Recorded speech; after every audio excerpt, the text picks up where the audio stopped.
Okay, good afternoon, everyone. It's Sunday, January 18, 2026. You're watching Co-op for Two. My name is Jesse. You're joining me today for the first of a 12-part series playing through Letters from a Ghost Hunter from the Deadbolt Mystery Society. Before I talk more about exactly what this game is and what our plans for, let me check in with the chat, make sure everyone is doing okay. I can see my little screen here did its little trick. We've got a group here today. It seems an active group as well. Let me see if I can get this back on the screen here. I mean, you can't see what I'm doing. I'm just pulling up so I can see the viewers. Okay, so YouTube says 31 concurrent viewers. I added a little thing on the bottom of the break screens to show how many viewers and likes, just to give you a little nudge. It wouldn't kill you to hit the like button.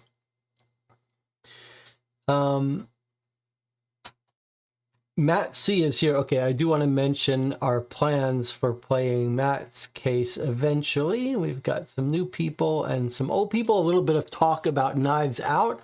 I am not a huge fan of the Knives Out series. The first Knives Out movie was reasonable. The second one was absolutely a train wreck, one of the worst movies ever made. I hear that the third one is better, but I am not a big fan of Daniel Craig, and I'm certainly not a big fan of that role of that detective, but your mileage may vary. We just watched Murder on the Orient Express the other day, which is full of huge stars, I guess from the 70s or whatever. Vanessa Redgrave, John Gielgud, Sean Connery, Albert Finney. It's like everyone who was Ingrid Bergman, all aged stars. And the director is Sidney Lumet, who I love, directed a couple of my favorite movies, like Until the Devil Knows You're Dead. But I remember seeing Murder on the Orient Express at some point and loving it. Now it doesn't feel that great. Okay, Penguin is obsessed with us playing Murder & Co. Fallen Star, which is a deluxe, expensive cold case game that I do have, but we've played a previous Murder & Co. game called Voodoo Dolls, which I backed on Kickstarter. We did not have a great time. You can watch that playthrough. So I'm a little reluctant to play the second one, but eventually we'll play it. Okay, let's talk about this game in front of us here, Letters from a Ghost Hunter, and what it is and how it came to arrive at the table. Letters from a Ghost Hunter is a 12-part, 12-week series.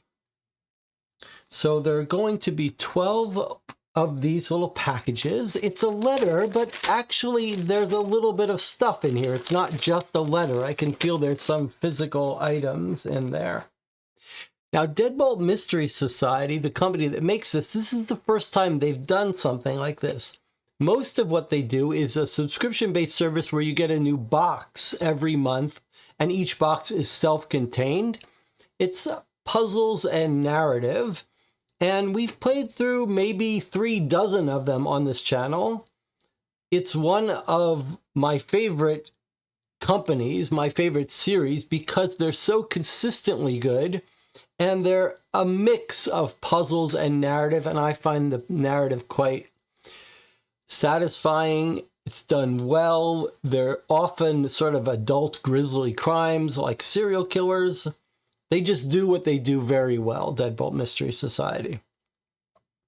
But this company, Deadbolt Mystery Society, that's been running for several years now, has recently been experimenting with longer connected stories, cases. So there are a couple of Deadbolt Mystery Society boxes that have like a part 2, and they recently did this thing where they had 4 parts to this movie-based case, 4 semi-connected parts, and I own that, but we haven't played it yet. But this is something completely new. They've decided to do this 12-part continuing series. You have to sign up for the whole thing ahead of time, and then you get 1 a week. We'll see if they actually deliver 1 a week. This one feels like much more of a planned multi-part thing. Like it's something we're not going to finish. I don't know exactly how self-contained this envelope is going to be. If I had to guess, I'd guess there'll be puzzles we can solve, but a continuing story. But the format is completely different. It's like in a little envelope here. The cost is sort of intermediate. This 12-part series with 12 mailings cost $130. Pretty expensive. The only way I can afford to bring it to this channel is the Patreon supporters of this channel. They are what make it possible for us to play, especially these expensive games that I might have a hard time purchasing on my own.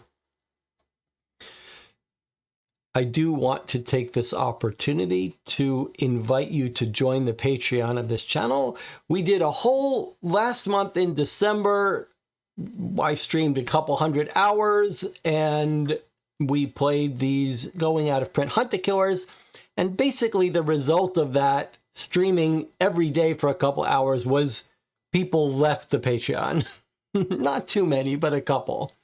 And no one joined. But yesterday, someone new joined the Patreon, Melly W. You could see her name on the supporters list. If joining the Patreon is not something for you, that's okay, but you can join me in thanking those in the audience who have been willing to go the extra step to put their financial contribution to this channel.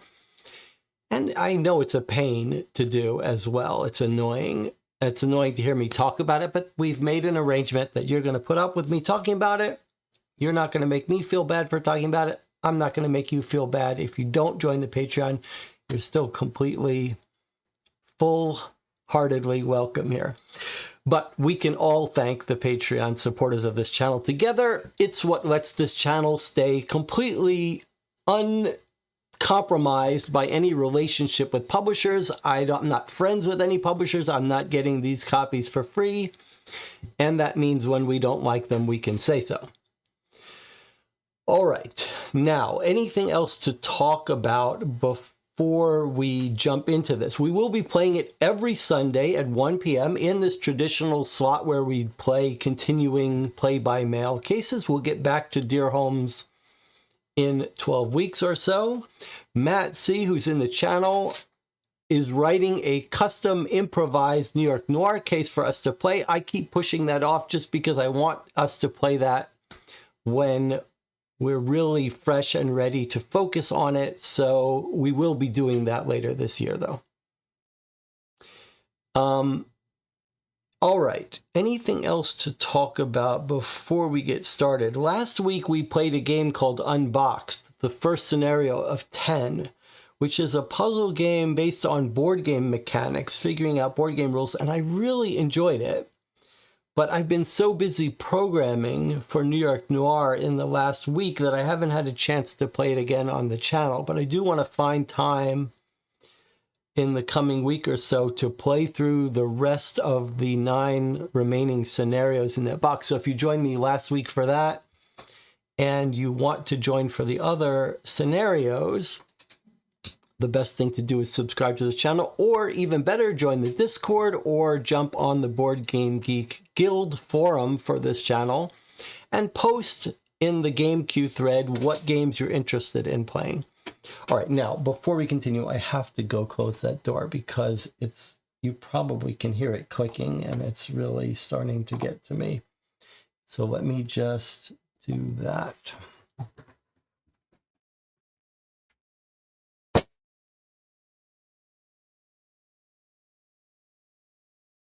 All right, now in front of me, you see a cup of coffee, but it's not just coffee. This is your unpaid little Sunday sharing personal life stuff. So what I'm drinking here is this Mexican Chiapas coffee from a local company called Mad Goat with some half and half, but also in it is this stuff that a friend sent me. It is cacao. It's ground cacao beans. Like if you look at the ingredients, all it is ground cacao beans. Cacao is, of course, what they use to make chocolate.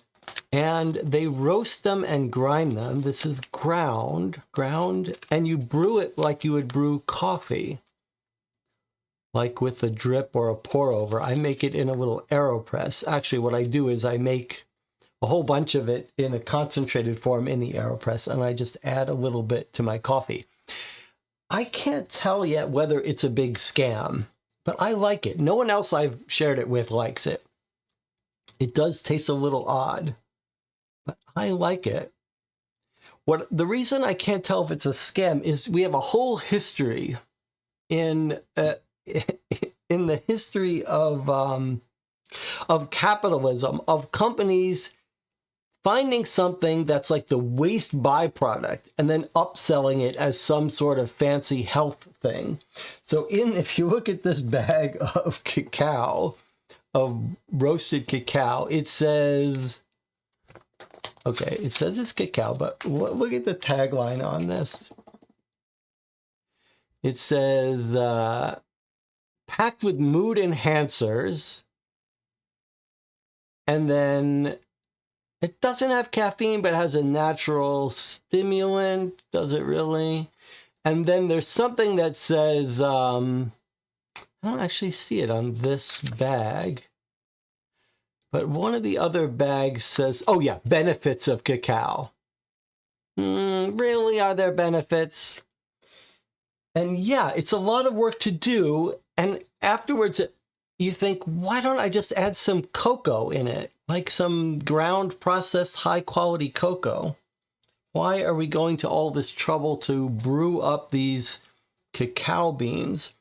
So I have a feeling that this product is like the result of some person in the company, in a chocolate company, saying, look, we have all these bad, like rejected cacao beans. Like they're not good enough to go into the coffee, or they're the byproduct.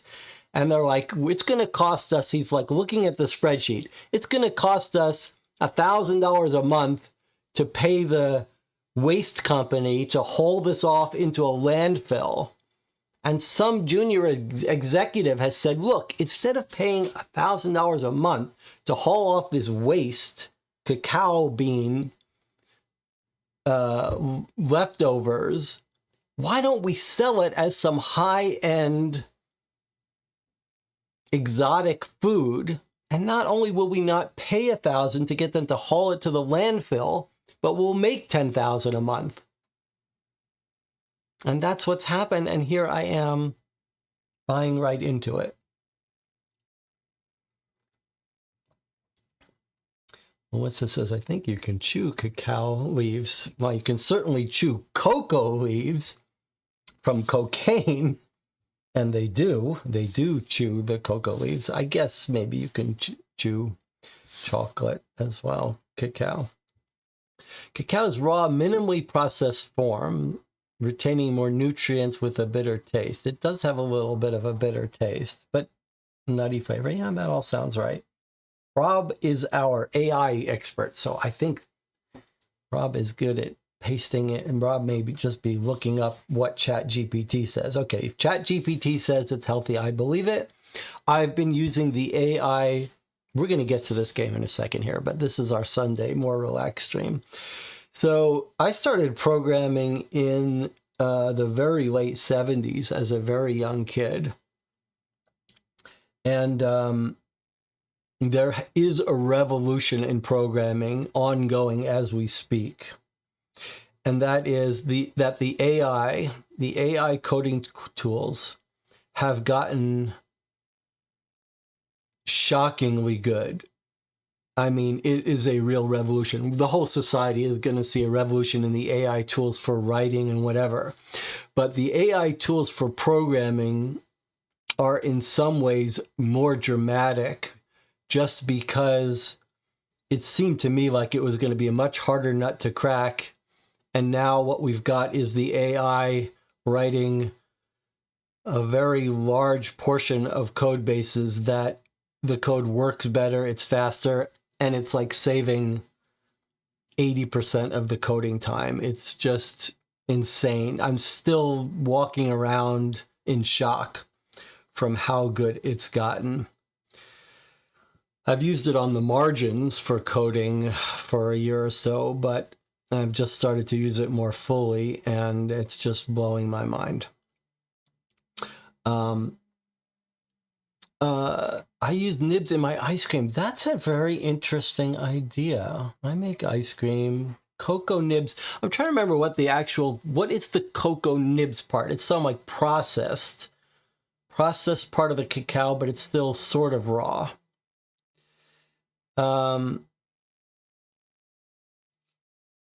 The AI is going to help the emotional support too. I think that's the easier. Anyway, we're not going to, do I code for work? Yes, sort of. I am a freelance programmer. In 10 years, there will be no more programmers. It's very clear to me. There will simply be people who supervise the AI programmers. You just tell it, no, that's not quite what I wanted. Redo this. That's a big, long discussion, but okay. I would love to hear you guys talk more about the projects that you've been working on.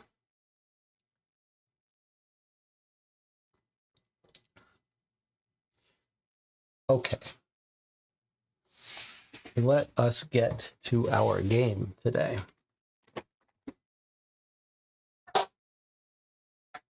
Okay, letters from a ghost hunter.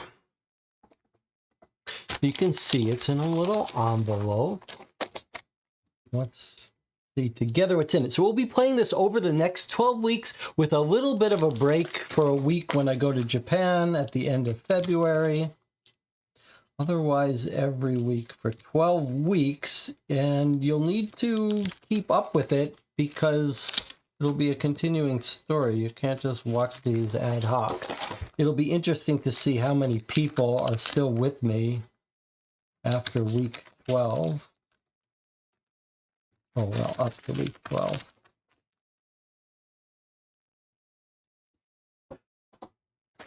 Matt says, my wife and I are doing Curtain Call. Well, Hunt the Killer's Curtain Call was one of my favorites. A very rich narrative story to that.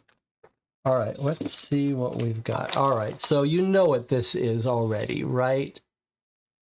This is a blacklight to help us read text written invisible text. Okay, I'm not usually happy when I see something like that, but all right. So I guess this is going to explain to us what this all is.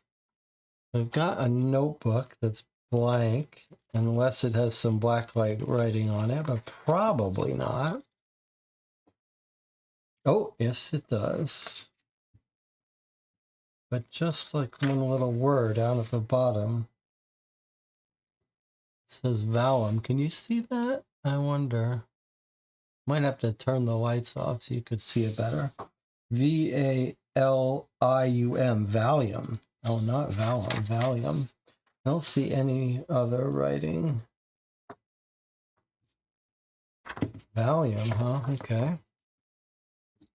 And a magnifying glass. Okay, these are two things I don't really want to see in a mystery game. I don't want to have stuff so tiny I need a magnifying glass, and I don't want to have to use a black light. All right, let me, if you said you can't see it, let me see if I can't make it a little darker so you can. There, you can see it says Valium. Maybe that means this is the front. No other writing. I'll get my larger black light when we need it, but okay. This is classic stuff that you give someone from Hunt a Killer, but now we're going to see what this game is all about. I mean, we really don't know what to expect here. One last thing here.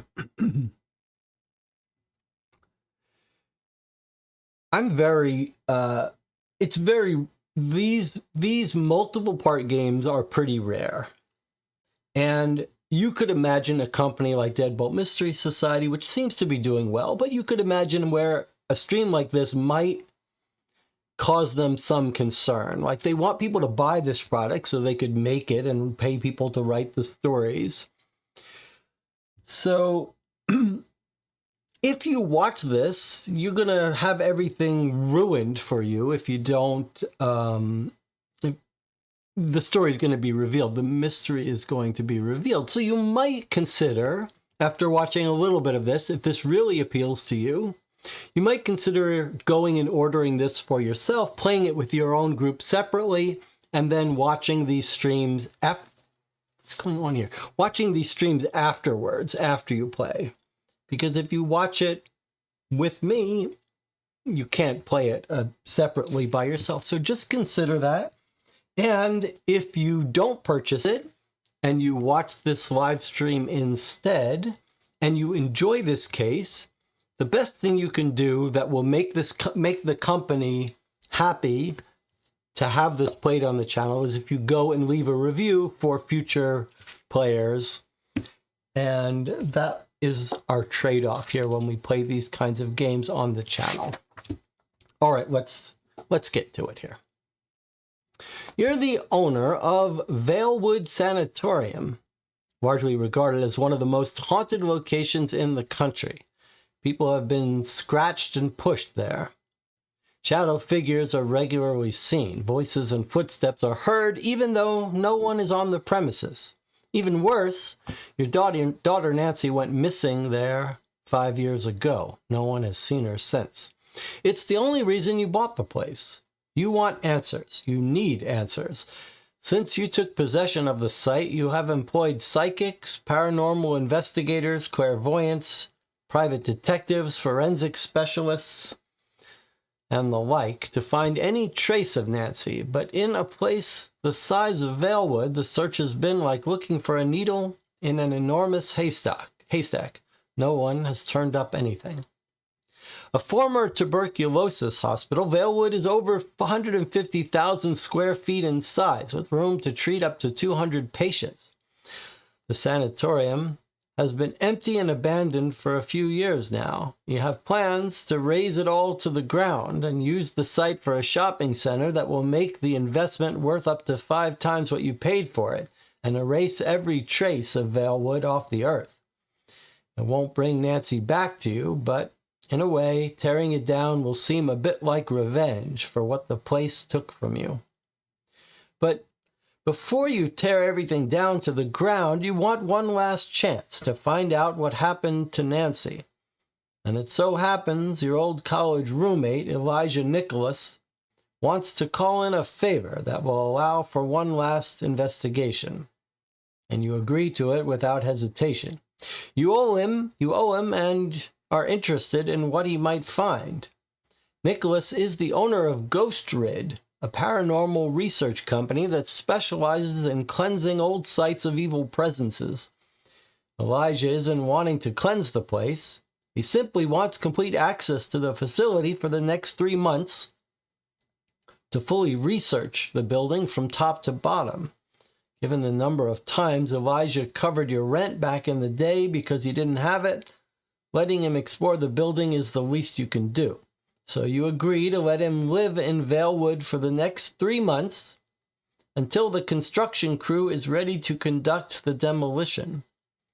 Elijah has pledged to send you updates, notes, findings, and photographs every week for the next 12 weeks as he seeks to uncover what really took place in Valewood, get to the bottom of the hauntings that are said to occur there, and find out what happened to Nancy. You aren't sure what Elijah will uncover, but you expect the story will unfold week after week as your mailbox is filled with letters from a ghost hunter. Okay, you can see the framing of this case. Elijah Nicholas is going to this sanatorium, this abandoned sanatorium, and he's going to write us once a week, every week, with updates on what he's found. Probably, well, it makes sense that this is going to be a supernatural case. I guess it's not purely obvious from the name of it, but I do think we are going to be dealing with supernatural elements in this case. Some people love that stuff. Some people hate it. I'm somewhere in the middle. I don't want most of my cases to be supernatural, but I do enjoy when we get a supernatural case. All right. So I suppose this is our first letter from Elijah Nicholas at Ghostrid. I'm trying to remember if Deadbolt Mystery Society has some world building in certain towns and stuff that they use all the time. And I think this might be an existing place in the Deadbolt Mystery Society lore. On the other hand, Tupelo, Mississippi. I think Tupelo, Mississippi might be where Deadbolt Mystery Society is actually located. Arsene says, let's try the black light on the envelope to see if there's anything.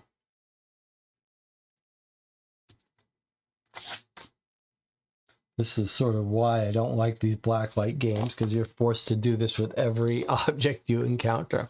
Okay, nothing on it. But here we have letter number 1. Now, the other thing we don't know is how long these episodes are going to take us to play through. Normally on Sunday, we're used to like a 1-hour stream, but it seems like these might take longer. It's not just a little letter like we're used to. It's actually a little mini, more like a mini project, a mini episode, which Deadbolt Mystery Society sometimes does. Okay, let's see. Read me first. Ghostrid. For my first mailing to you, here are the things you should have in your packet. Okay, photos, newspaper, letter, brochure, note written by Nancy, a black light, a small black notebook for your note-taking needs, and a pocket magnifier. As you know, we're about to spend the next 3 months exploring Valewood Sanatorium and uncovering its secrets. Because this investigation is ongoing, I'm fairly certain some of the information I send at certain times won't be used until later in the investigation. Maybe something in week 1 will be used in week 8. Something in week 2 will be used in week 7, etc. You get the idea. You may see things in all of this that I don't see. Between the two of us, my hope is that we can solve this mystery, determine what happened to Nancy and the rest of her team, and see what makes Valewood really tick. Because of that, I would strongly recommend keeping everything and reviewing it periodically for new clues that new mailings will reveal. I'll be doing that, and so should you. I will try to list my thoughts and observations on the back of every new letter. Use this list to try and figure out the answers. I'll do the same. I will provide us as much information as I can. This isn't a game. If you get stuck, there isn't a cheat sheet. I'll try to provide updates on how to solve some of the things in these mailings once I figure them out myself. But for now, it's up to you to see what information you can obtain. All will be revealed in time, I'm certain. Now let's go hunt some ghosts and solve a mystery. Best, Elijah Nicholas. Okay, I'm loving the setup here so far. It's not a game, he says. All right. So let's just spread out the items here and see what we have. Newspaper clipping, photograph, EVP with the scanned QR code. That's the kind of thing we're used to in Deadbolt Mystery Society games. Let's, though, start with this actual letter. I guess this is his letter to us about what he's found in week 1. A nice full letter. Week 1. From that, he's using the letterhead of Valewood already. Week number 1. So first off, I hope it's okay. I'm using a bit of the old Valewood stationery. I found some left over at the old front desk. I want to say thanks for letting me live here at Valewood for the next 3 months and explore. To say it's the dream of a lifetime might indicate that I don't dream very big, but this is sort of on my Mount Rushmore of top haunted places to investigate. Now that's all secondary to you, I realize. I know life has taken us in different directions, and I know your life hasn't been the same since Nancy, well, you know. But I've always considered you to be one of my closest friends. I'm sorry I wasn't there for you more when Nancy went missing. Although you haven't just come out and said it, I know the reason you bought Valewood is because that's the last place your daughter was seen alive. I'm sure over the last 5 years you've hired private detectives, psychics, and anyone else that claimed they could give you a lead on what happened to Nancy. I won't make any promises that I can succeed when so many others have failed, but I will leave no stone unturned.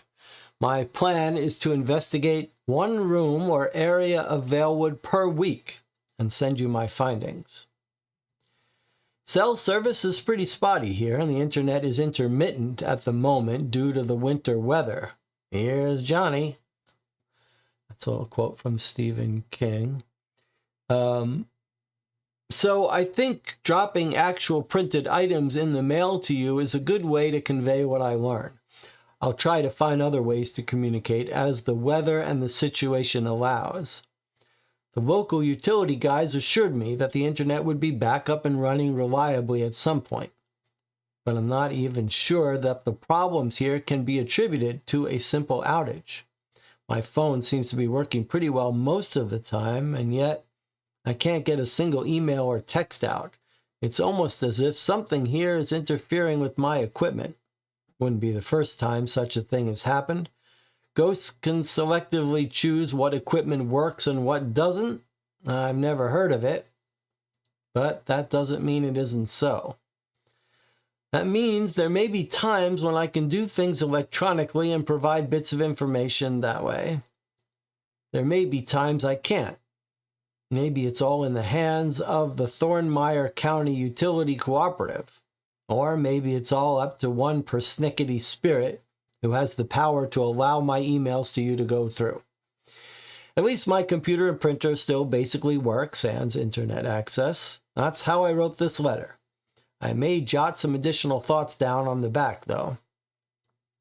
To that end, I have no idea what to expect in my investigation here. But I've already found something that makes me think we're off to a very good start. When you and I were talking on the phone about Nancy, you mentioned that she was a big Georgia O'Keeffe fan. Happened to notice a reproduction of one of her paintings hanging up in the lobby near the admissions desk. I also noticed something sticking out from behind one of the corners of the painting. I was shocked to discover it was a note from Nancy, along with the Polaroid of one of the orderlies and a newspaper article. Nancy described what she was doing as leaving breadcrumbs, which makes me think this note will lead to others. I'm pretty sure, from what I've found, that Nancy left a message hidden within her message. In fact, I think there are lots of clues here that point to what happened, and also point to something much, much larger than your daughter and her friends disappearing after spending a night of ghost hunting here at Valewood. With any luck, we will find Nancy. Consider this my attempt to be a good friend to you now when I failed a lot in that regard over the years. I don't think we will have all the answers week to week or understand the significance of everything I find. If this investigation plays out like I expect it will, things found in later weeks may help unravel the mysteries of previous weeks. So don't get rid of anything, no matter how unimportant it may seem. Let's do this for Nancy. Yours truly, Elijah Nicholas from Ghostwrit. And then he's added some stuff on the back. What has he added? Thoughts and observations. To start with, I know the name of this place is Valewood Sanatorium, but there are times I keep referring to it as Valewood Sanitarium. The words are interchangeable, so if I say one instead of the other, forgive me in advance. Is there a hidden message in Nancy's note? I'm pretty sure there is, if I can figure out how to decipher it.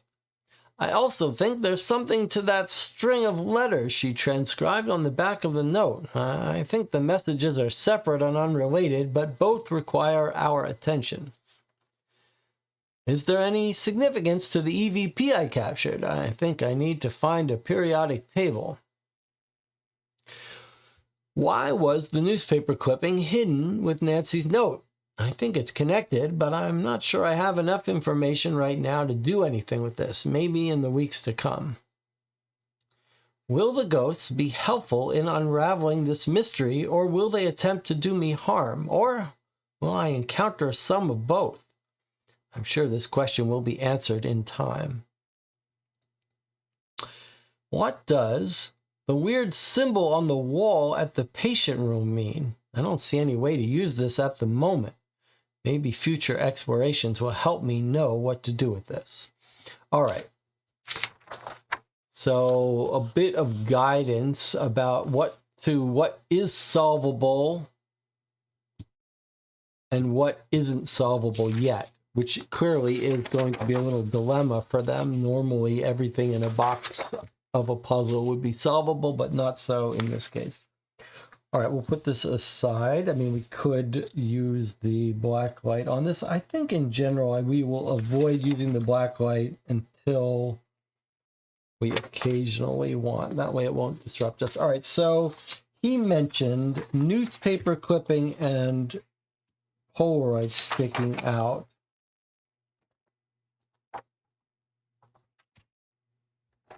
Of the Georgia O'Keeffe painting. And I guess this is the note from Nancy.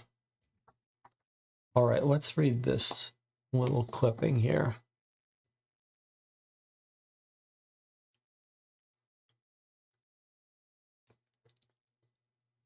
It's titled, TikTok Claims 8th Victim. December 10, 2019 by Dexter Greeley. Notorious serial killer TikTok appears to have claimed his next victim, Janet Watkins, a nurse at Valewood Sanatorium.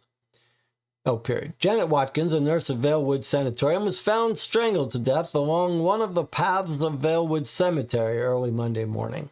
A pocket watch on a chain hung from her neck. The watch chain, according to authorities, was the instrument used to choke the nurse to death. On the back of the watch was the familiar engraving, Time's Up, that has become a trademark associated with the killer the media have dubbed TikTok. Authorities are uncertain what Watkins was doing in the cemetery or what she might have done to attract the attention of the killer. The coroner puts the time of death at around midnight Sunday night. Given the lateness of the hour and the restricted access to the property that occurs after 8 p.m., police have gained new leads and new insights about who the killer might be. Could it be that Valewood has been employing a bloodthirsty killer? Or is it possible that one of the patients has found a way to move to and from the property easily enough to murder? TikTok is believed to be responsible for 7 additional murders over the past year. The bodies were all found within a mile of Valewood Sanatorium. This story is ongoing. Okay, nothing on the back. So we've got a serial killer who's killed someone on the property, Janet Watkins. Possibly a patient, possibly an employee. Then a Polaroid left, we think, by Nancy, and it's an orderly. We don't know. And he's got a tattoo, a geometric tattoo on his right arm. And on the back, it says Kevin Leclerc with a Q at the end, orderly, 33 years old, 5'10", 160 pounds, brown hair, brown eyes. Okay, is this TikTok? Is this the serial killer? What's going on with this odd tattoo? Has the ghost written anything in blacklight on it? No.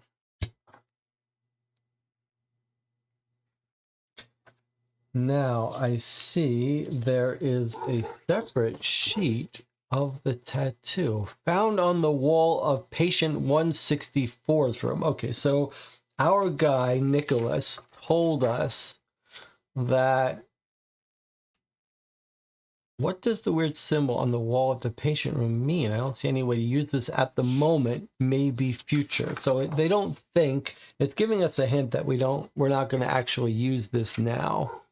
But it looks like his tattoo, clearly. His tattoo doesn't seem to have any numbers on it, though. So he's got a generic tattoo of this shape. And then on a patient 164's room is a specific numbered one. Looks like maybe if we saw such a symbol with letters in it, we could recreate a sentence by going like stringing together numbers like 1, 2 in that order. That seems like it would be the most likely way it would be used to me. Any logic to the numbering? Not really. I mean, 1, 2, 3, 4, 5, 6, 7, 8. I don't really see it. You could also try drawing a path. 1 to 2 to 3 to 4 to 5 to 6 to 7. Maybe you would get some shape. Doesn't look like it though. Nothing on the back in black, right? All right. So these seem related. Now, we've got a brochure of Vailwood Sanatorium.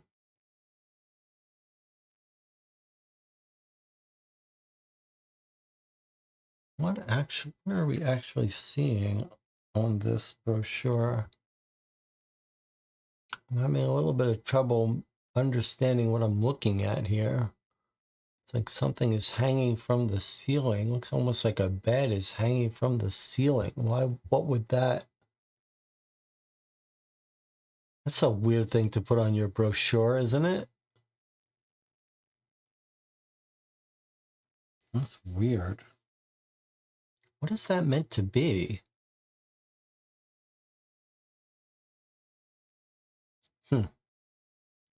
I mean, it's not upside down. I really don't understand that. Yes, the sanatorium is long abandoned, which may be what we read about here.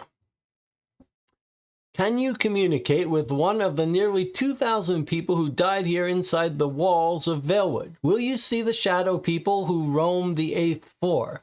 Will you hear the voices of the patients who fear for their lives? Will you find evidence that the staff of Vailwood were conducting unsanctioned human experiments? Will you see the dark figure that visitors refer to as the mortician, whose purpose on staff was to embalm and prepare the bodies for burial in the Vailwood Cemetery? Explore the morgue, the laboratory, the operating room, the kitchen, the dining hall, the auditorium, the doctor's office, the nurse's station, the patient rooms, the basement, the attic, and Vailwood Cemetery. Do you know, after being converted to a mental hospital, Vailwood still housed patients until early 2020. Vailwood Cemetery is one of the largest private cemeteries in the state. Vailwood mortician Angus Cartwright died of heart failure in his own morgue in 2019. Tuberculosis was also known as consumption or the White Plague. So it looks like they were using this as a kind of haunted house for people to come do ghost tours here after it closed down. So this is a brochure you would get to take a ghost tour in this abandoned sanatorium, mental hospital that used to house patients. Explore the shadow-filled halls of Vailwood Sanatorium, a former tuberculosis hospital that is over 150,000 square feet in size with nearly 200 rooms. Book your ghost tour today.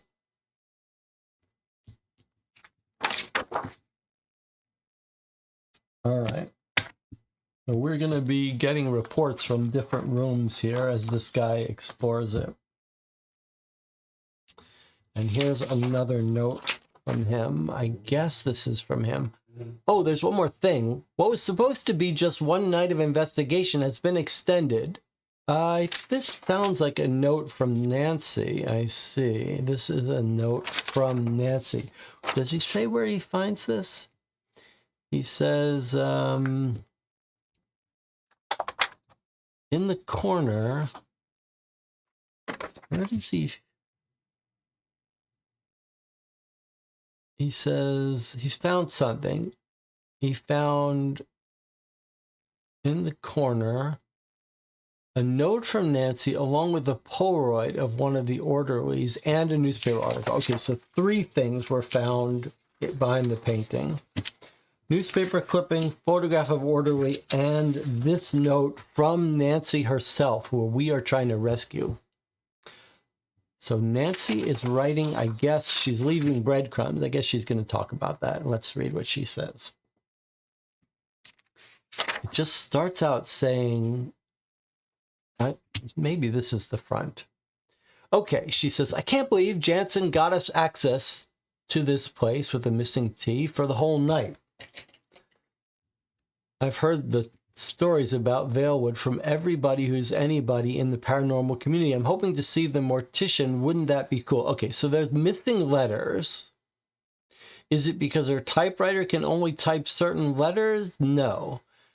Because here she's using the T and here she's missing the T. So it wouldn't be that surprising if this has lots of hidden messages, but one of them might be whatever, just collect the letters missing. So a T is missing here. And then an S is missing here.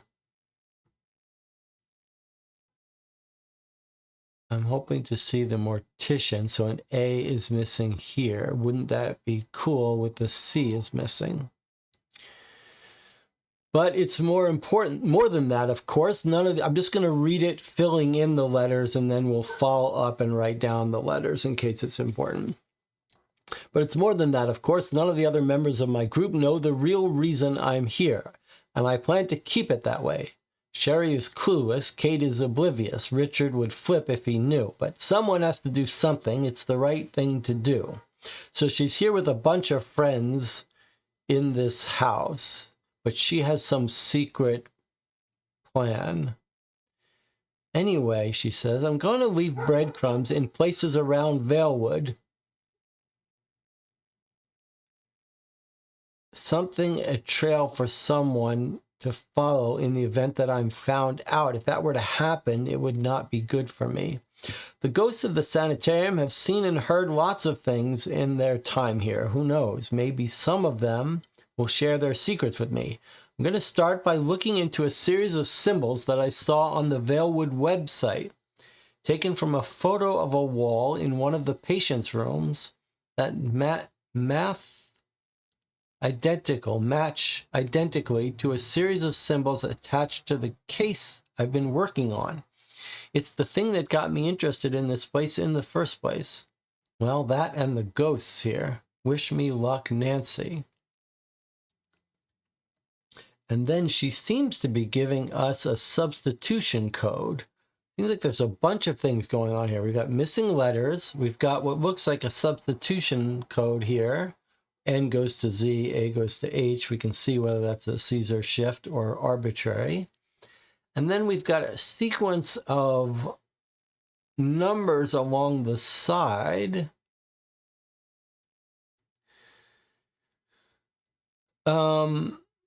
I don't see any pattern to these numbers except that they clearly are not higher than 26. That makes it seem like these are letters of the alphabet. So E, J, L, and so on. Are they unique? They seem to be unique. Do you see any repeats? That is telling. Doesn't seem like there are any repeats. So is this another substitution cipher thing? It's saying that letter 5 maps to the letter that's missing from this line, a T. So letter 5 goes to letter T. Does letter 10, a J, go to S? That works if there's one letter missing in each line, which on first glance it kind of looks like to me. So that's a working theory. Before we write that out, let's read what's at the back here. Oh, there's one more thing. What was supposed to be just one night of investigation has been extended. Jansen came through again and got us an entire week. Something weird has happened here with superscripting this letter. Our first night of paranormal investigating yielded some results that I think are worth mentioning. We managed to contact a spirit named Arlo, who was a patient here at some point. We didn't learn much about his full name, although there can't be too many people admitted to Valewood named Arlo, can there? One thing we did learn, however, is that Arlo served in World War II. For anyone who might follow in our footsteps here, try to contact Arlo. He's quite the character, and I think he knows a lot about what's going on or has gone on here. He's also quite the jokester and refers to himself as a clown. He told me this about the symbol on the wall, and yes, this is exactly the way he gave us that information. This is weird here. It's like all the U's are set low. What is that? Okay, it's exactly the way he gave us that information. He whispered each letter and word and told us that prayer was the way to enlightenment. Sometimes moving backwards was necessary to move forward. And here's his message. The Holy Trinity consists of the Father, the Son, and the Holy Spirit. All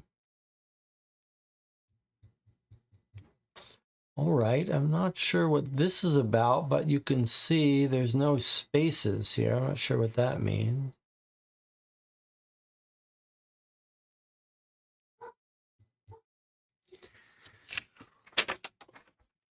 All right, let's work on this a little bit here. I'm trying to think what's the best way to do this. I'll tell you what. Why don't we take a little break? When we come back, we're going to try to make a table mapping letter number to missing letter. And I think we'll get a substitution cipher. We're probably going to see that it conforms to this. C goes to a U. So if you just wanted to check that, what you'd expect is the 3 for C is missing the U letter. Is that right? One of the patient rooms that matches. So that's not quite right. That match. One of the patient rooms that match identically. If C goes to a U, we should be missing a U here. One of the patient rooms that match, there's a C missing here. Okay, so is it 3-3-CC? Is that what it is? 5 is missing an E? No, 5 is missing a T. That's weird. What about VWXYZ? 21 would be the U. That's an R. Okay, well, this does not seem to match with my theory of this. Let's take a break. We'll come back in 8 minutes. We'll make our notes about this note and we'll check the other components of this letter that we haven't yet looked at. I'll see you in 8 minutes.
Okay, we're back. I did scan this document so that we could write on it if we want. Unfortunately, that's all I did because the scanner was acting up. So let's just check in with the chat, see how we're doing here. Okay, so lots of theories about how to decrypt it, or people saying they've solved it. Just a little bit of a reminder that when we have a sort of odd system here. It's quite frequent that the channel chat, someone will figure out a puzzle before I do. And as a reminder, the basic way we try to do things here is that if you solve it, don't reveal the answer. Just say, like, I've solved it, to let me know if you need hints.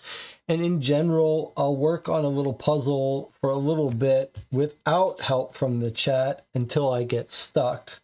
So sometimes you have to stick around even though you've got the solution and wait for me to hit a dead end. Depending on the game, I might want to spend more or less time on it before crowdsourcing the solution.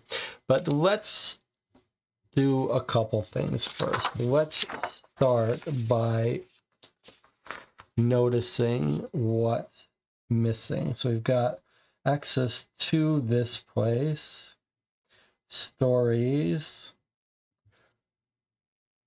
everybody. There's missing an A here. There's missing a C here. Okay, so we aren't missing a C in this line as I thought, if these are unique. So the I is missing here. The R is missing here. So here we've got our first interesting issue. It's clearly keep it that way. Clearly missing a T. These are not unique. Now that's interesting because this is clearly a T and this is a T. So these letters do not seem unique. Someone has to do something. It's the right thing to do. Everything's unique but the T. I can't believe Jansen got us access to this place clearly, and I plan to keep it that way. That's clearly a missing T. Okay, let's T22, T5. All right, that's sort of surprising to me. I'm gonna go Valewood. Okay, breadcrumbs in places around Valewood as a trail. That's an S. In the event that I'm found out, if that were to happen, there's another O.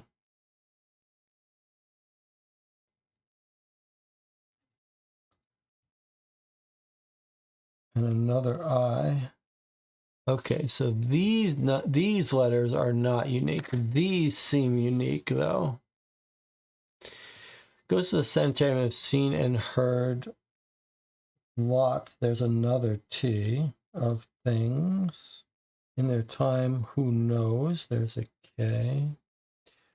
There's a W. There's a Y. There's another T. Now, what is this that match identically? That's just a different C. Series of symbol touch. Series of symbols. There's an L.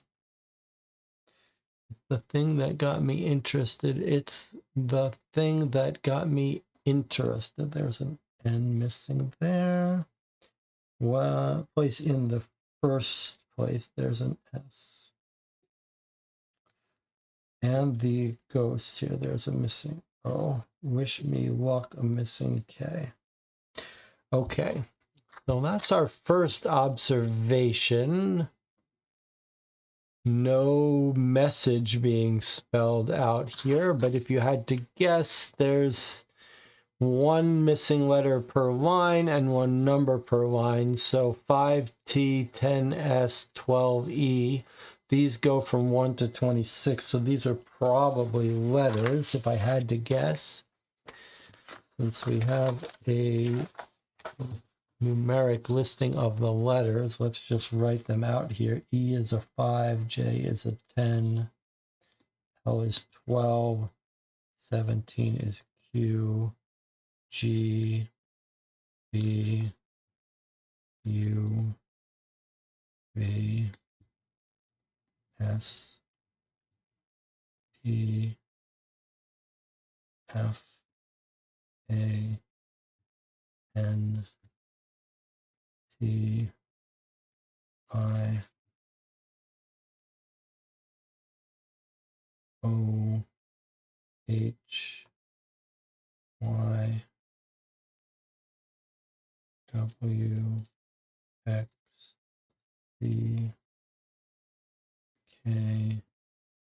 So I know if you're either the kind of I like to be methodical. I just like to write things out rather than jump ahead to the solution. Sometimes it feels like a lot of extra work being done for no reason. All right, but let's see here. Let's just see some observations about the duplicates. Like here's an I going to a B, an I going to an I, a T going to an E, and a T going to an O. These are unique. These are not. That's an odd thing. Okay, let's do another thing while we're here. Let's take a look at Nancy and let's see if this is some sort of Caesar shift. If a Z goes to an N,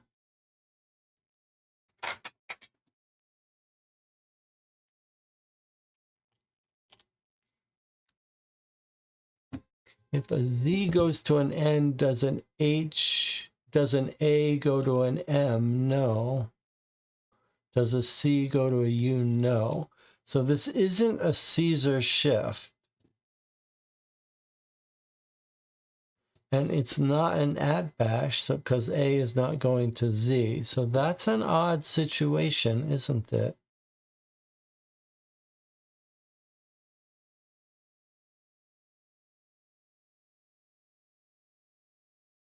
Okay. So I don't know how that relates to this, if indeed it does. And then if we look at this code,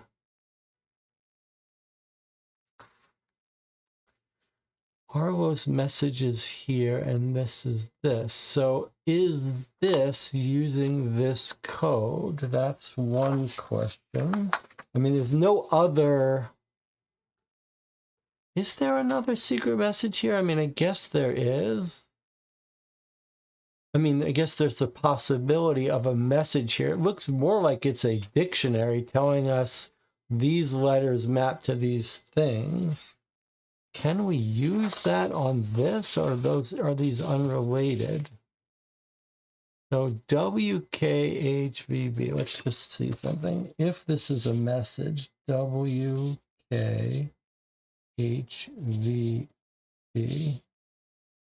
can we decode it this way? If we look for the W here, is that going to map to a Y? And is the K here?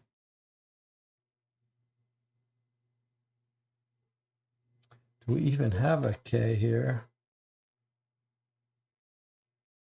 5, 6, 7, 8, 9, 10, 11, 12, 13, 14, 15, 16, 17, 18, 19, 20, 21, 22, 23, 24, 25, 26. Yes, so we have to have a K. Okay, K goes to an L. This certainly doesn't seem like this is how you translate this. H is going to a K. V is going to a T.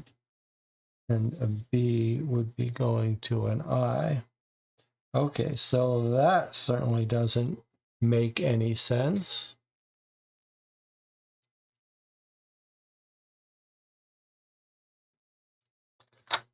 These aren't unique, so we have letters missing from here and multiple possibilities. So one way you could ask is you could go from this side to this side. We do have a W, we have a K, We have an H. But we don't have a B, so we couldn't even translate the B if we wanted to.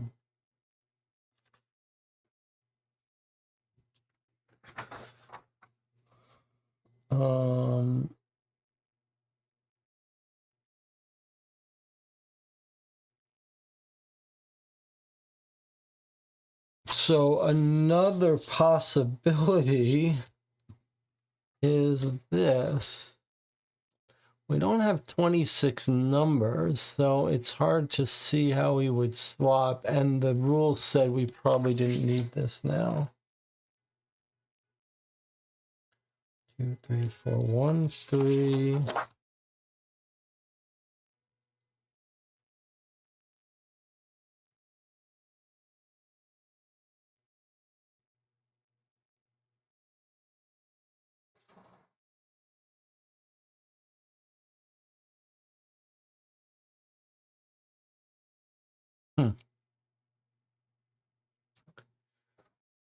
Oh, interesting.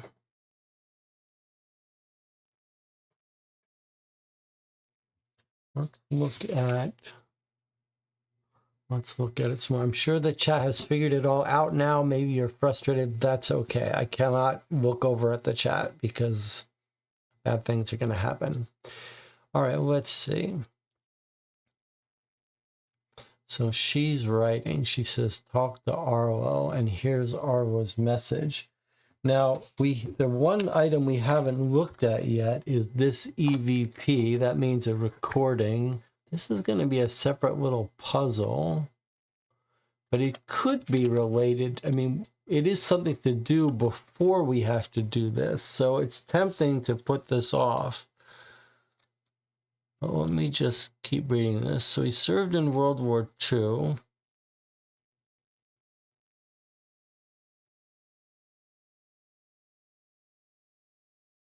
He's a jokester, refers to himself as a clown. He told me about the symbol on the wall. Yes, this is exactly the way he gave us that information. He whispered each letter and word and told us that prayer was the way to enlightenment. Sometimes moving backwards was necessary to move forward. That seems like a huge clue here, right? Sometimes moving backwards, which sounds like it's a shifted letter. So this sounds like it might be a Caesar shift. I wonder if this is the Trinity suggesting a shift of 3 backwards. So I wonder if it's trying to suggest that a W goes 3 backwards to VUS. I wonder if we're not looking at a whole bunch of different codes here. So if the W turned into a T and the K turned into an H, that sounds like it's likely, doesn't it? Let's try this out. W goes to T. K goes to H. H goes to E. V goes to S. B goes to Y. P goes to M. E goes to B. Yes, okay, the symbol is what it's saying. The symbol. N goes to K. E. E. B. S.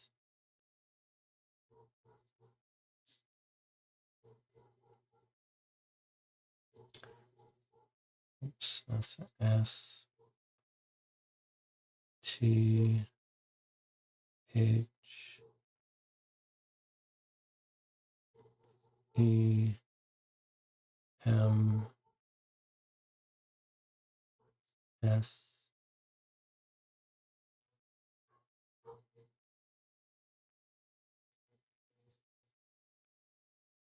Symbol keeps them safe. F. R. O. M. T H E G H O S T S. The symbol keeps them safe from the ghost. So it's, I think Arlo is telling them that this symbol somehow keeps them safe from the ghost. Okay, so we fixed this up. It was a Caesar shift of -3, which was the clue about backwards, and praying is the Holy Trinity as Caesar's shift of 3. Okay, that's actually pretty clever though, because it's not broken into words, we couldn't use what we would normally use to solve a Caesar shift, which is look for some short single letter words. Okay, but this certainly doesn't help us here. This is not the same Caesar shift. I suppose you could Caesar shift these letters by the same 3 to see if this is a different message. That would turn, doesn't seem like that's what's happening. That would turn an E into a B, a J into an I, an L into, sorry, a J into a G, an L into an I, a Q into an N. So that's not the right thing to do here. This is something different.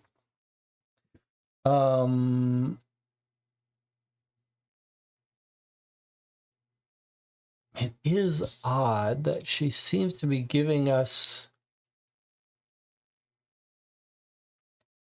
a solution here. This unique letters to non-unique letters, and then she's giving us a key which is not a Caesar shift and seems unrelated to this. That's odd. And what if this is separate? So this is clearly a key of some sort. Each of these is telling us one of the letters of the alphabet. This is repeating. So what if this is just a one to map in order? What if this is A, B, C, D, E, F, G, H, I, J, K, L, M, N, O, P, Q, R, S, T, U, V, W, X, Y, Z. Now, does that work? Does N go to Z?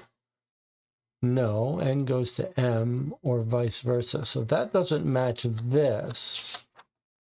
But does it match this? Or match if we go the other direction? A, B, C, D, E, F, G, H, I, J, K, L, M, N. No, we would need a Z to go to an N. I don't see how to make that happen. But if this is our key, does this suddenly make sense?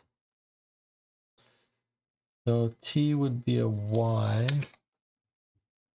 If this is our key, then T, S, E, A, C. Can we turn that into a message? So going this way, we would have T goes to Y, and S goes to I, and E goes to A. This doesn't seem right. What if it goes the other direction? T goes to X. That seems even less likely. S goes to W. C goes to G. That's not right either.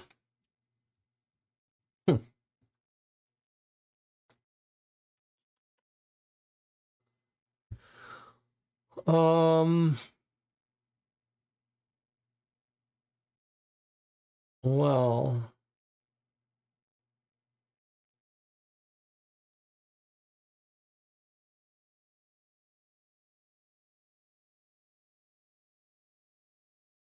I mean, it does seem like if you had to guess because of the repeats, you would guess that this is the message that we have to translate. If this is the encrypted message to translate, then this seems to suggest that any Z here would map to an N, any H would map to an A, and any U would map to a C. We don't have any U's. That's all we have.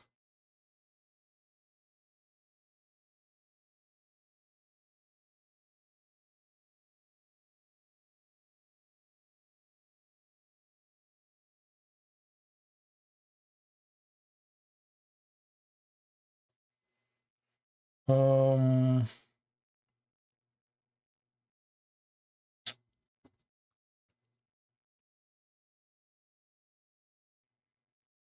hmm.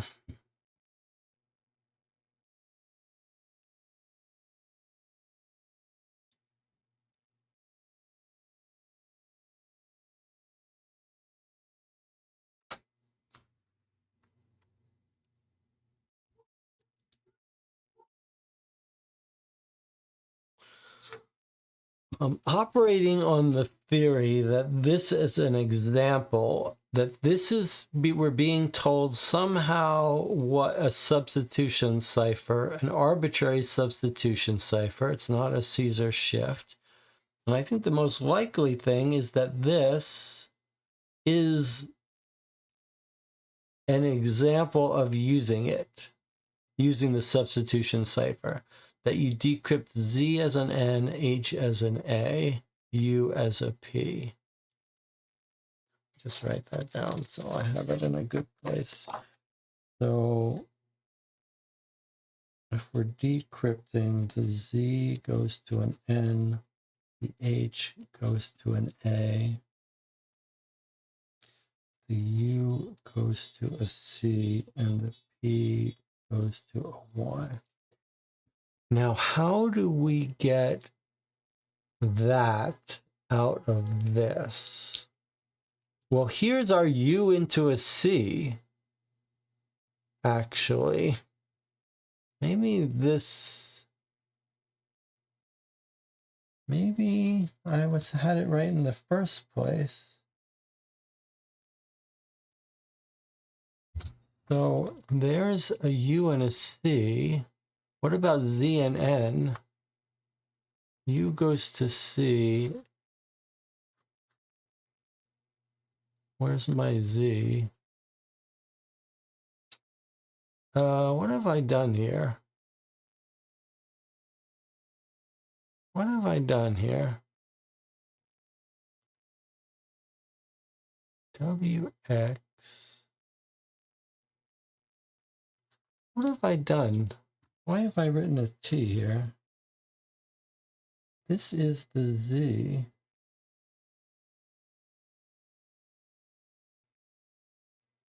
And where is the Z here? But here the Z is going to a D.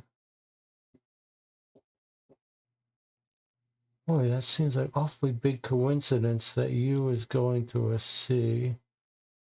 P is going to a W? That doesn't seem... P is the 18th letter, is that right? What have I done here? What's going on? What, did I write these wrong?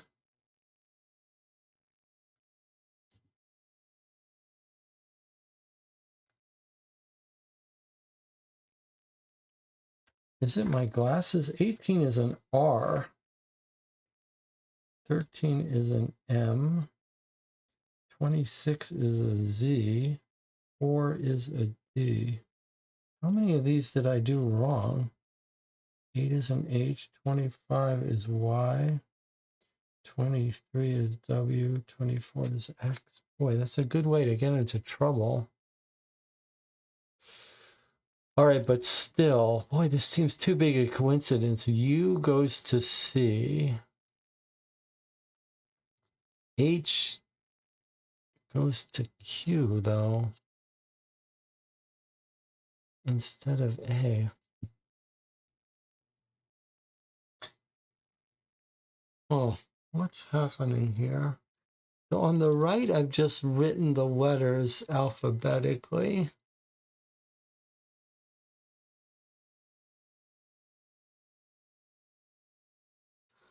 So it's, boy, this is sloppiness is going to kill me. This isn't a C, that's a G. Jesus Christ, Jesse. So it wasn't a big coincidence that U goes to C. It's U going to G. So, my God, I feel like the evolution would have wiped me out. Okay. So I still feel like the logic is sound here, that this is a dictionary of some sort. It's just it's not mapping to these letters here. And this is an example of it.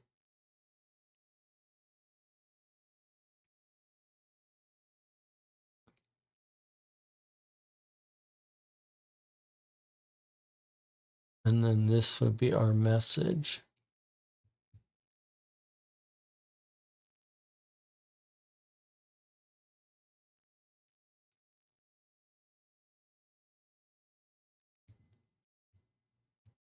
All right, let's look at the chat. Let's see what the chat has got. Okay, all right. So lots of nonsense here that's talking about stuff that's scrolled out of the screen. Okay, so a lot of people have figured it out. Let me know if you need a hint. I need a hint. Even Jesse can't read his handwriting. That's not a C. It's an example at the bottom. Okay. All right, so the best thing is the people blaring their horns outside and the dogs barking. All right, so the bunch of people in the channel have figured it out, but not me.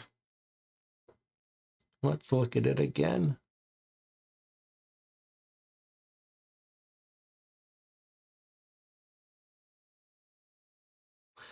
So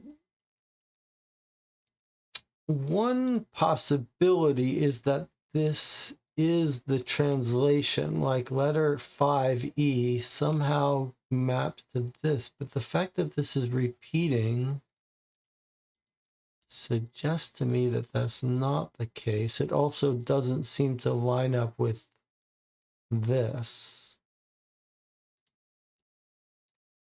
Seems more likely that this is the message that we're going to run this code through.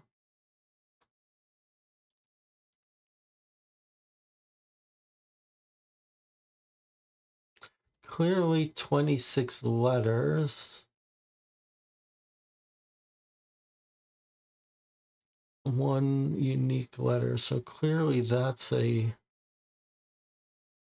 string. Clearly it's giving us a dictionary.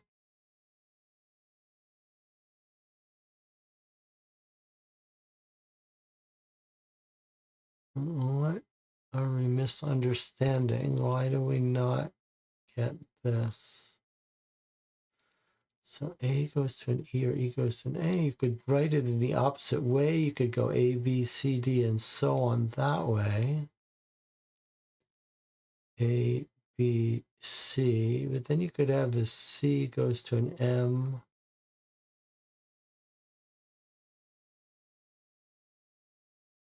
A, B, C, D, E, F. C goes to an F. Or C goes to an M. That's not right.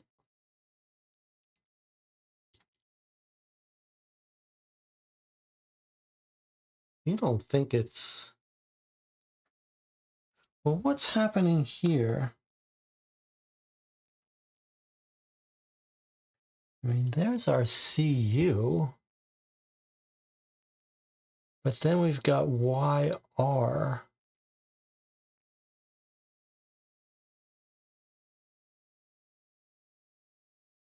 Instead of YP.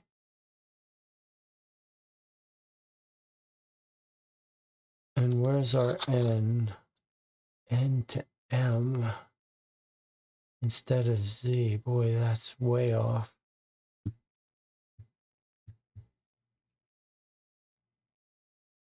Hmm.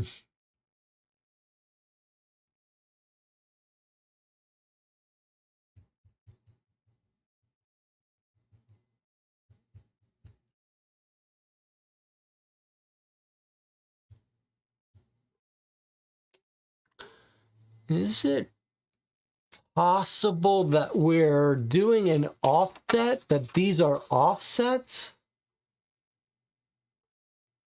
Like, is it possible that it's saying the letter E gets a shift of T, the letter Q gets a shift of A, which would be 1.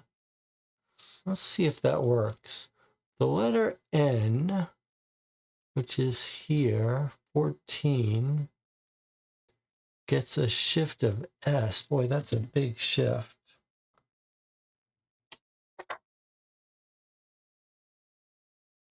So the 14th letter, which is an N, is it saying not that it maps to an S,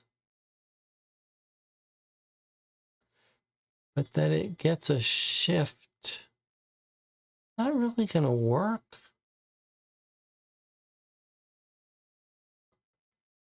If it gets a shift of an S, and S is 19, that's 14 plus 19 equals 33. 33 is not going to turn into a Z. There's just no way.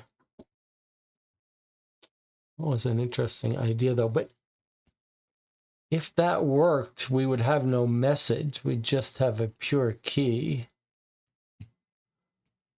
Hard to see how that would work without getting collisions, though. It's an interesting idea.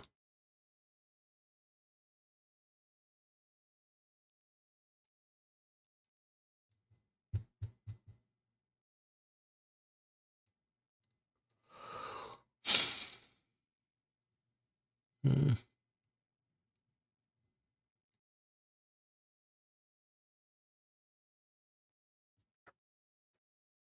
I mean, my gut tells me that this is message and this is key, but could all be key, but then we wouldn't have any message to decrypt.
N goes to Z.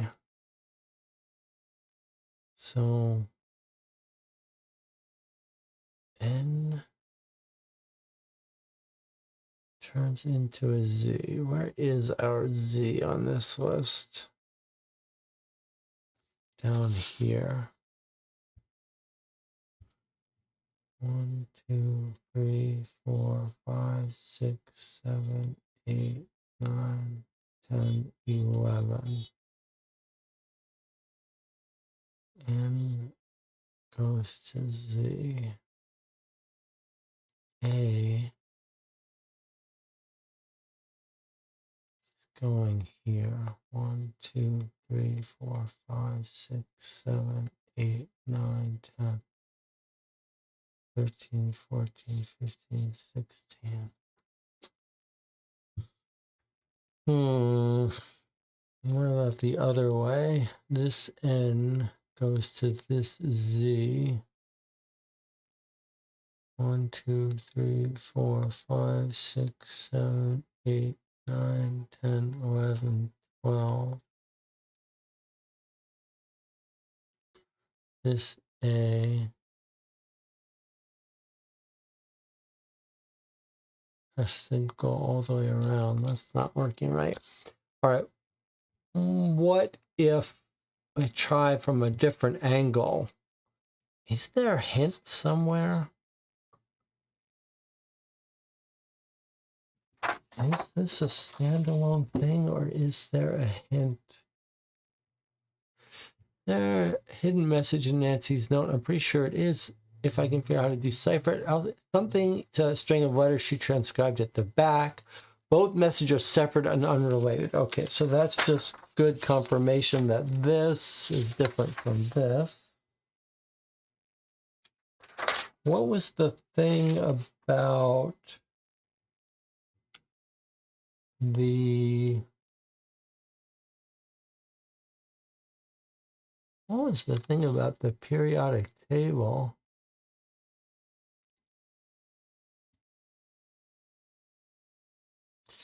Any significance to the EVP, I need to find a periodic table. Okay, so this is something completely different. So it sure seems like this is a standalone thing. Now, of course, and then there was a hint about this being unrelated. And you could imagine that it somehow used this. Seems very unlikely, though. Feels like this is a self-contained little encryption.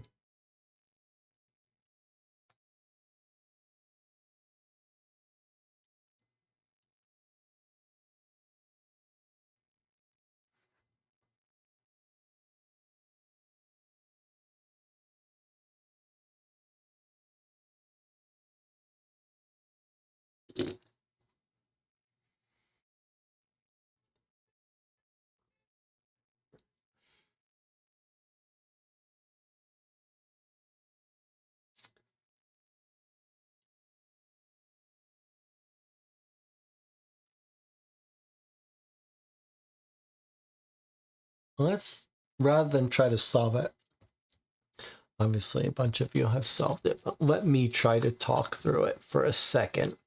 We've got a unique alpha list of numbers here, scrambling the letters of the alphabet. So clearly that's 1/2 of the key. Then the question is, what letters do we match each of these up with, and what direction do we translate? So one possibility was just listing the letters from A to Z on the other side, and that's our thing. But I can't get that to work. Can't get N to go to a Z or Z to go to an N.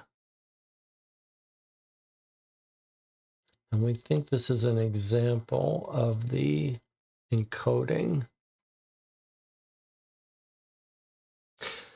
I suppose we shouldn't jump straight to the conclusion. What if this is something different? I mean, we could try to just decipher this. Did we try that already? Like if T goes to an X, S goes to a W, that query doesn't work. And if we went in the other direction, T would go to an N. T would go to an N. S would go to an I. E would go to an A. I mean, this doesn't seem like it, but let me just write it down for a second. N I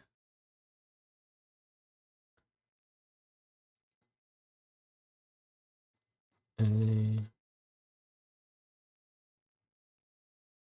L.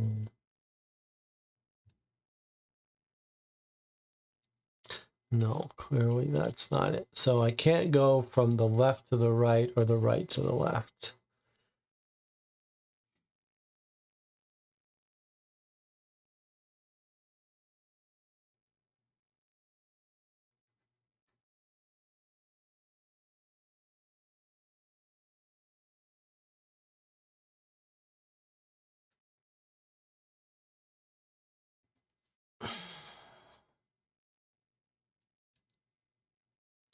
What would be the alternative? How else do you get a unique set of letters here down on the right-hand side? I tried all forms of shifting these. That didn't work. That would be a natural thing to do.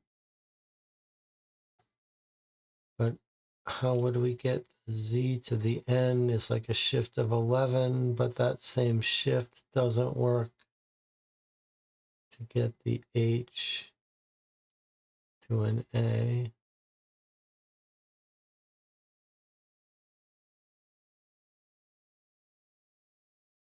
Two, three, four, five, six, 7, 8, 9, 10, 11. It almost worked. 1, 2, 3, 4, 5, 6, 7, 8, 9, 10.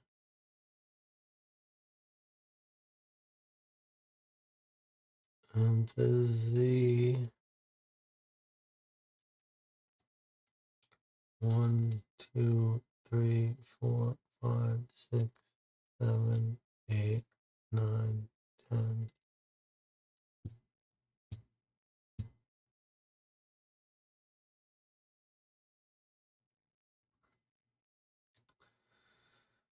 So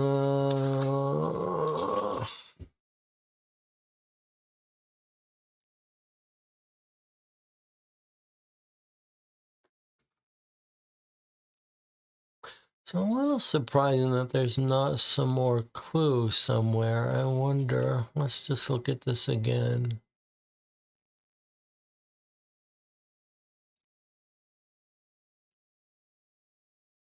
Gonna leave breadcrumbs, follow a trail.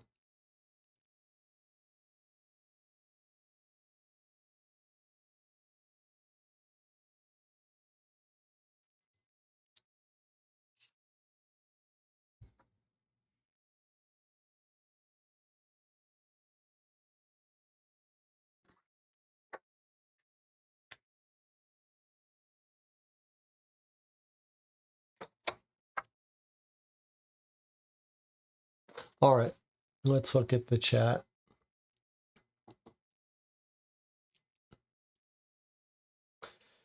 There's another error in your letters on the right-hand side of the page. The one for the one row is listed as G, should be a T. Boy, is that not clear. The one for the one row is listed as a G, but should be a T. Okay, I don't know what the one row is, but let me try to correct the error first. The one in the one row is listed as a G. All right, so the 7th letter of the alphabet's a G, so that's correct.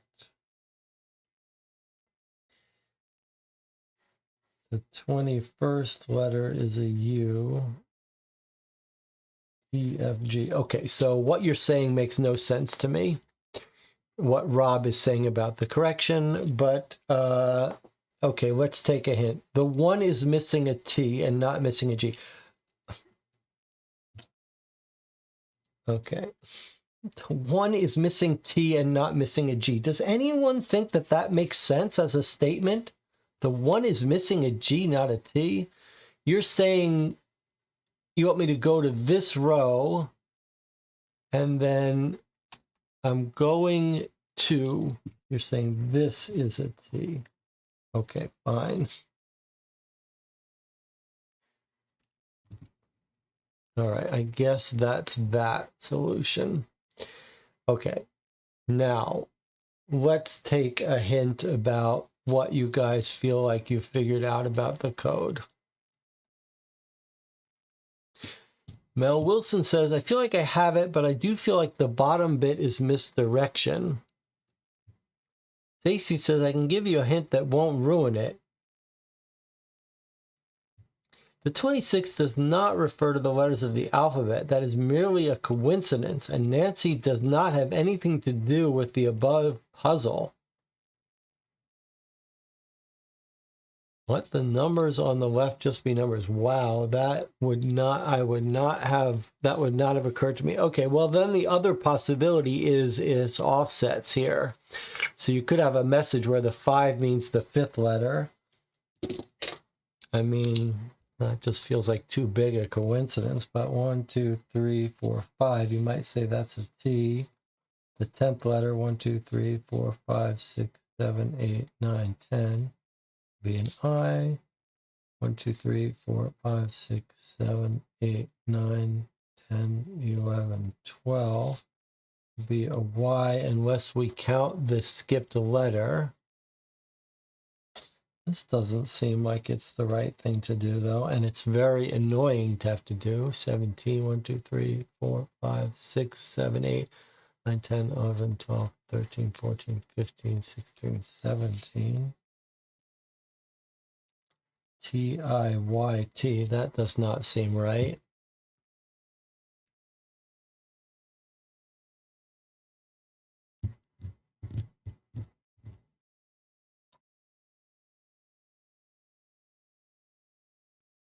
You could imagine it's the index into this. There are 26, so 1, 2, 3, 4, 5. 5th letter would be a C. 10th would be 1, 2, 3, 4, 5, 6, 7, 8, 9, 10. Be an H. 12. I guess I would put these out. 1, 2, 3, 4, 5, 7, 8, 9, 10, 11, 12, 13, 14, 15, 16, 17, 18, 21.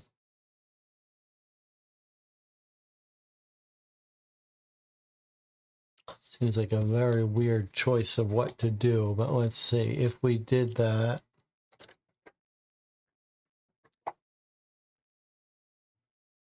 tenth letter is an H. The 12th letter is a T. C-H-T. This seems clearly wrong. 17th letter is a K. Okay, that's clearly not it. Wow, why is this so frustrating? Why is this turning out to be so difficult?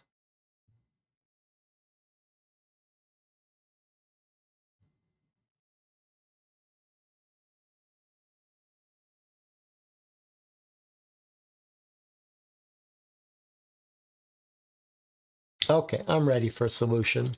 I'm ready.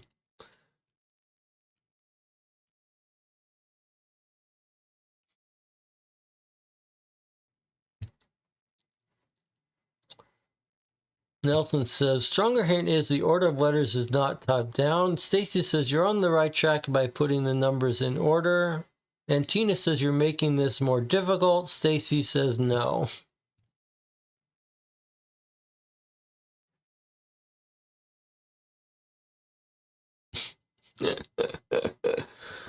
Okay, guys, okay.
Let me paint you a picture for a second.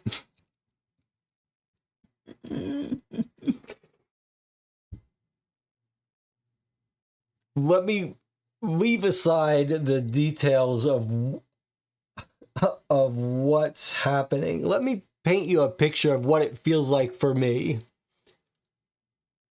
to look in the chat for some hint or guidance. What the experience from my standpoint is like a dozen obtuse, obscure sentences that never quite fully make sense and all feel like they're fighting against each other.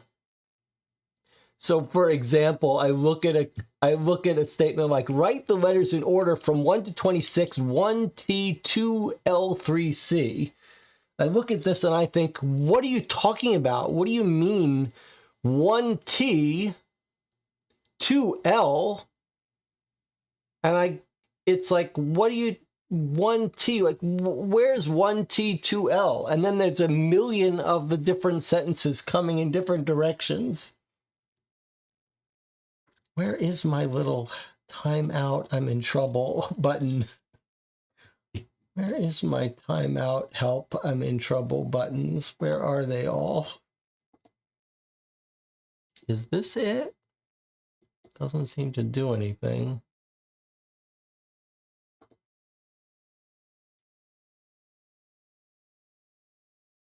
These buttons don't do anything? What's the point of these buttons if nothing happens? Is this it?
All right, we're back. I've got myself collected. I finally grasped from the chat a key hint, and I think we could talk about why I got so off track. The best hint in the channel was that we've got a sequence of numbers, and for each number a letter. So we've got pairs of number letter pairs. And I think what really broke me here was this intuition that this was an example of the code, and that because we had 26, that it was an alphabet key. But I think the channel was saying, okay, I mean, maybe as a general strategy, we should, if we ignore those intuitions and say they're wrong, and imagine that the solution would work even if there were just 10, not 26, then I think what the chat was trying to suggest is that one way, if each of these numbers has a matching letter on the other side, so the number 1 matches up with missing letter T. And I think that the idea here that the channel figured out way ahead of me is that that these numbers are the sequence of these letters to spell a message. So 1 is a T. So the first letter of the message is a T.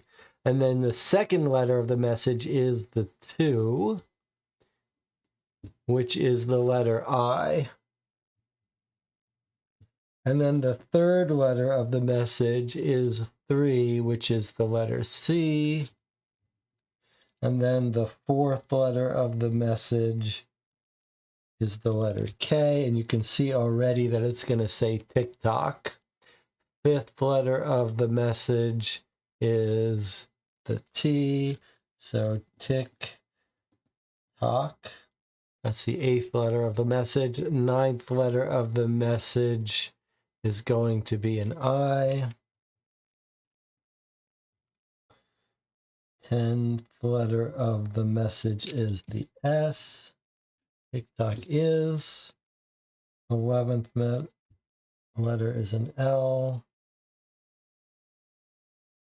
12th letter is an E. 13th letter is an S. 14th letter is a T. 15th letter is a T. 16th letter is an H.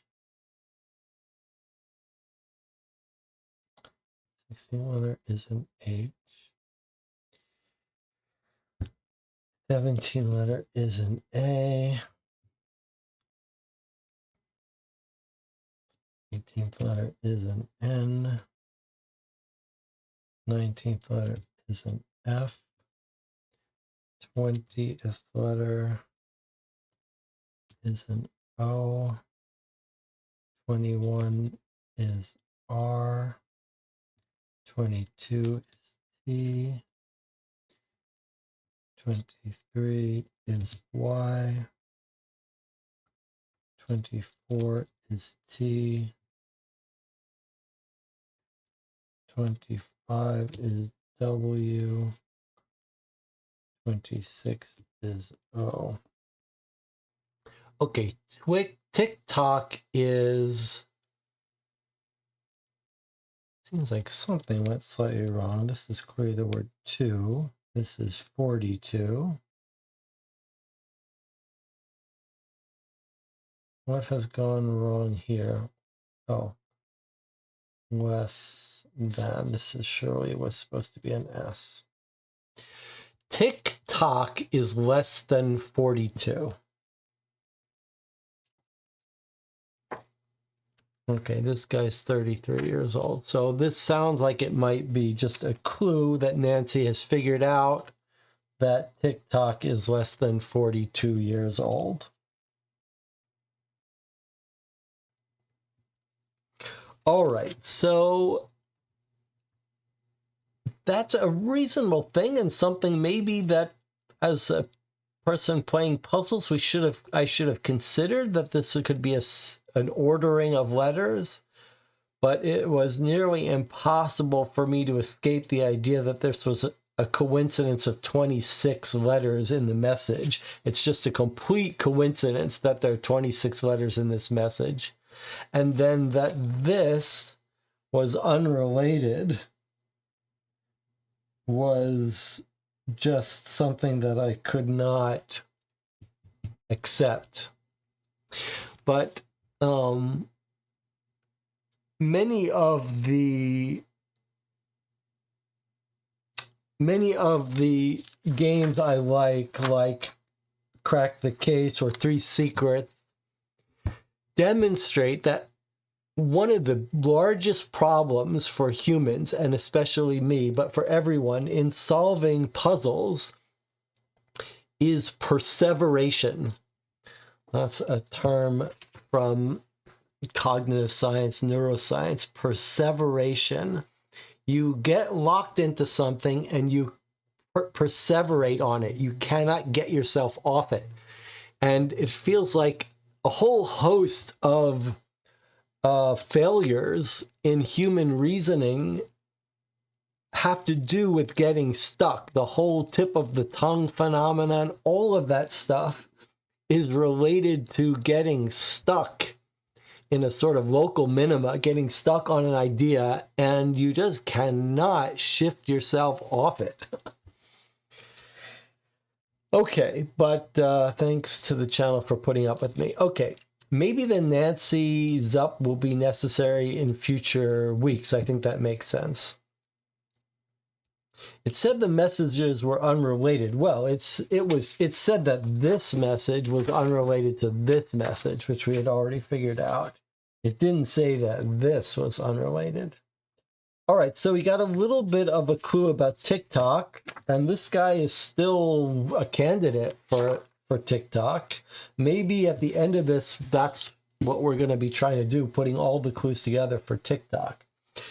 So it feels like there's only one more thing to do here. It is interesting that this letter doesn't tell us when we're done, but clearly this is the main thing that we have to do. I guess this is our guidance about what we're supposed to do today. Is there a hidden message in Nancy's note? Yes, we've solved both of them. The EVP we're going to do now. Why was the newspaper clipping about TikTok? I think that's just a story element. And it says maybe in the weeks to come. And then what's the symbol on the wall? It's for future. So the only thing next for us is this. So we're going to scan this and go to a website, but let's take a look at what it says here. So I decided to try an EVP session in the Vailwood lobby up by the admissions desk. It was more of a way to just get the ball rolling and see if anything responded. Oh, wait, I need to explain what an EVP is to you, since you aren't into the paranormal like I am. EVP stands for Electronic Voice Phenomena. Basically, they're unexplained sounds, voices, or noises captured by electronic devices that aren't audible to the human ear except when the recording is played back. I asked several questions and let the recorder run. When I played it all back and listened, I heard this. I couldn't get this EVP file to email, so my initial letter to explain why. But I was able to upload the file to the cloud. You can listen to it. If you don't know the symbols are for the documents in the periodic table, you may have to look some of these up. What am I supposed to do? All right, so we need a periodic table to look something up, but let's just first open this up and listen to the audio, and then we're going to need a periodic table, which I feel like has come up in enough cases that maybe we should have one printed out. All right.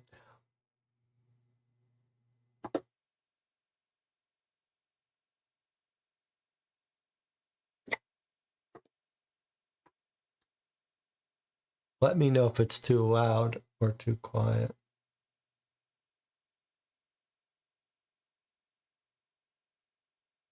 What am I supposed to do? That doesn't sound like it. Oh. What am I supposed to do? I see. That's on the back of this. What am I supposed to do? This is what that's to put in the answer. Okay, but first we need to listen to the EVP. Indium, vanadium, enstymium, titanium, gallium, tellurium, sulfur, uranium, nitrogen, fluorovium, oxygen, tungsten, erbium, sulfur. Okay, well, this seems very straightforward. It's giving us a message using the letters of the periodic table. So, unfortunately, I don't have one printed out, so we'll have to do it in 2 steps unless someone wants to do the lookup.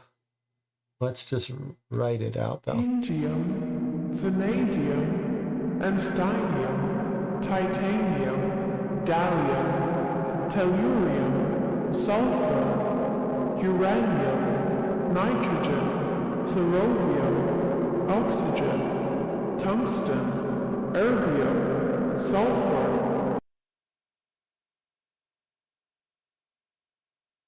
All right, so I've got a bunch of them, but let's see if that's enough to figure the rest out. Let's get up a periodic table. It would be nice if it, sure would be nice if it included one in here, but okay. So I wouldn't mind if someone wants to have found this. So, but obviously what we're going to do is just spell out something here, I believe, that we don't need the numbers, we just need the letters to spell out.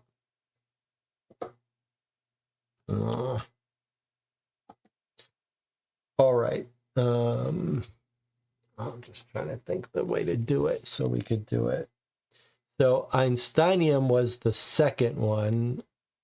Palladium or something was the first one. I wouldn't mind doing this if I had it physically in front of me. This is pretty uncomfortable to do it this way, though. I can't even see the full screen.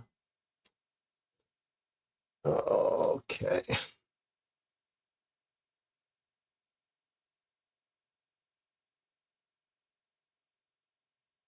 I mean, I guess we could do a couple of them. Titanium was Ti, and Einsteinium, these are some pretty exotic ones here. Einsteinium you would expect would be Ei, right? But where is it?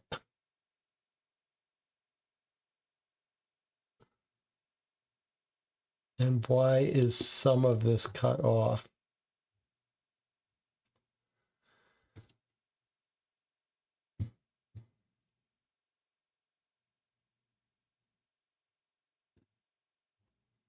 I wish I could say I was having more fun with this part of it. Let's try not to get too frustrated by this. Let's just...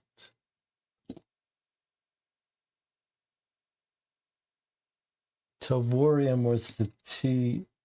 We've seen that a bunch. And then I'm just looking at random ones because it's too hard to find some of them.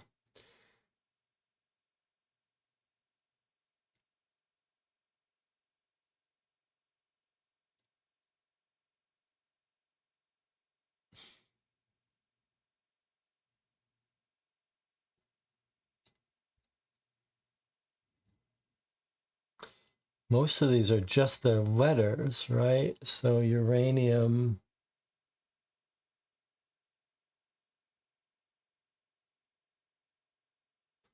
Where's Einsteinium? I don't know why I can't find that.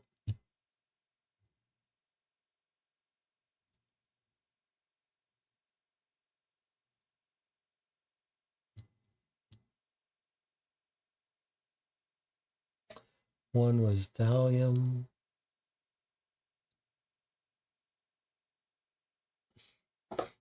This is just unpleasant. Okay.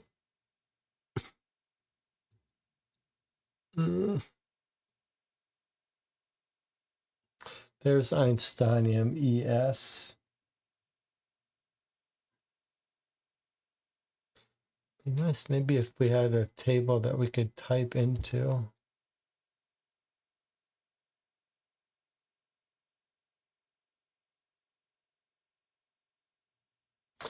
There's certain things that are pleasant enough to do on a physical thing, but doing it this way on the screen. Sulfur was our S. Uranium is surely a U, but I don't know where it is. I guess it's heavy. It should be at the end. There's our uranium U.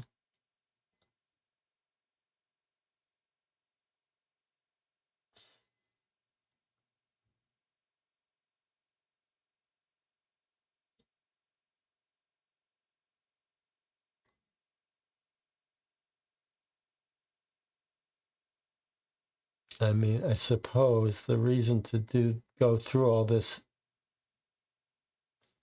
is because maybe this is the wrong idea.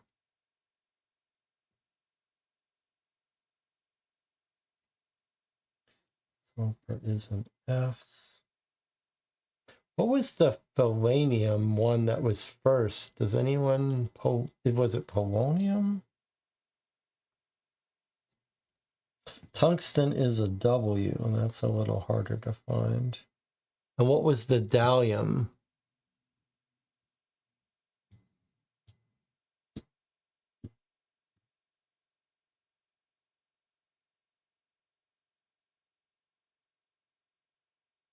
Or did I mishear that?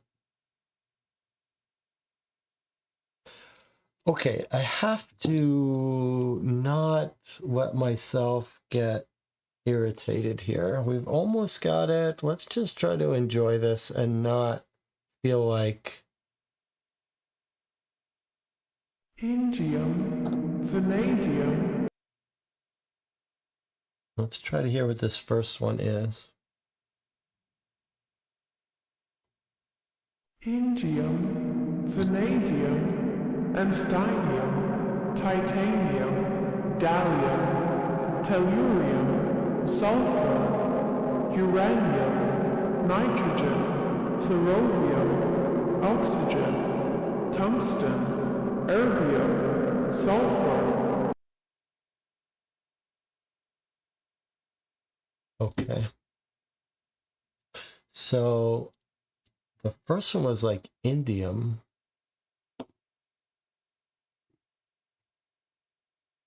Indium or... Okay, indium is IN.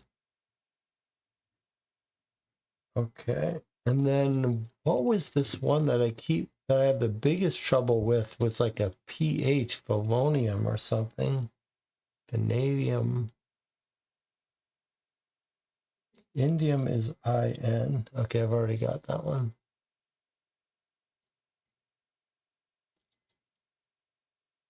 It wasn't palladium, was it?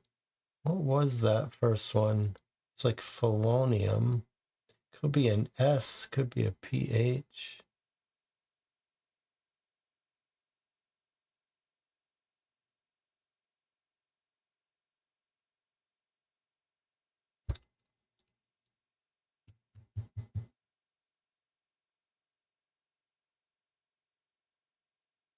FL. That's what you think it is. FL is not fluorine. FL is for polonium, huh? Where the hell and what the hell is polonium? Can you imagine if you're like the chemistry person, when these puzzles come up, you must be like, I'm in my element now. Finally, I can help. I know the periodic table. Okay, I'm just curious. Where is this FL? Polonium? I don't see it.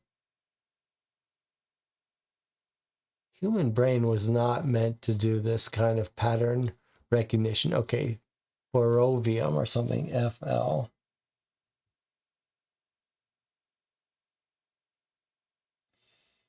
And then where is Dalium?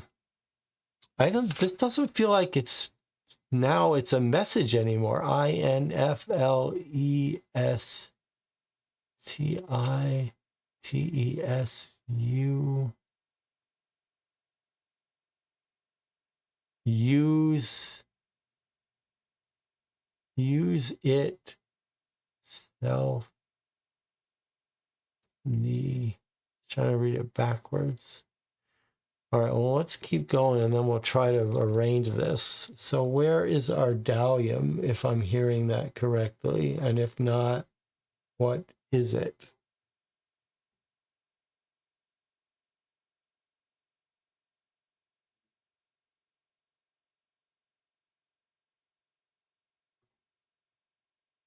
Sounds like the ghost is saying Dalium. But what is Dalium? Anyone?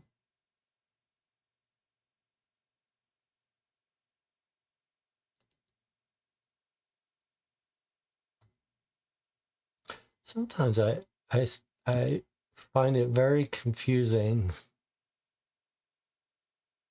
that I don't get answers to some of these questions.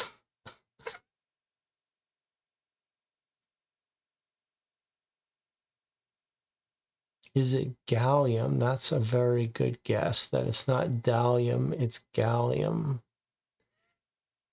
Why is that weird sound coming out of my nose? Gallium with the GA, surely. I like this idea that it's gallium, not dalium.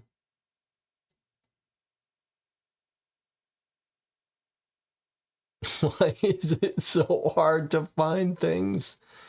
Oh my God. GA surely is gallium, but why is it so hard for my brain to see these things? What is it about this?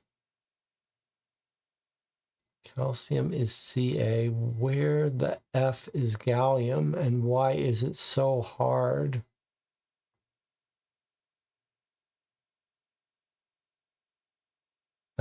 Maybe I'm just on tilt, but this is ridiculous.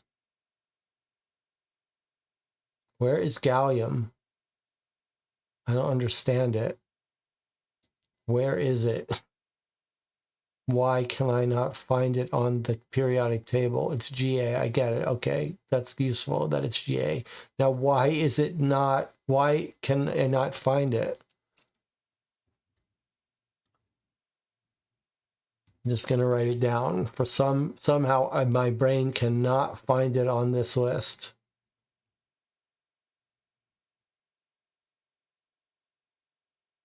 It's like the visual search features of my brain are malfunctioned. I can't find a GA. It's just a grid. You think how many times? How hard can it be? 31 is gallium. Oh, okay. Maybe it's because the G looks like a Q. Why would you write this? Why would you use this font? Of course, we've chosen to use this font because of the internet. All right. Okay, it's okay. Life's going to be okay. So we are missing this one, and then this crazy one.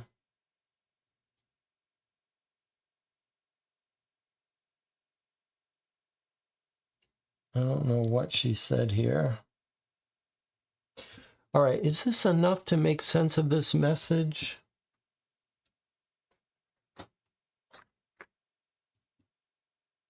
INFLESTIGATESUN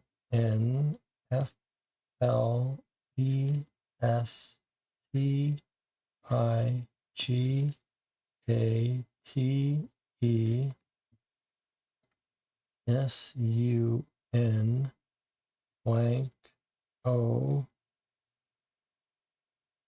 W blank S. Okay, well, clearly this was wrong, and this should be a V. Whatever we were looking for, it wasn't FL. So investigate.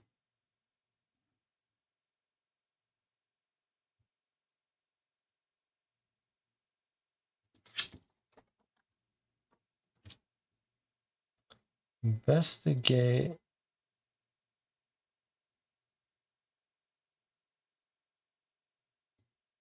I mean,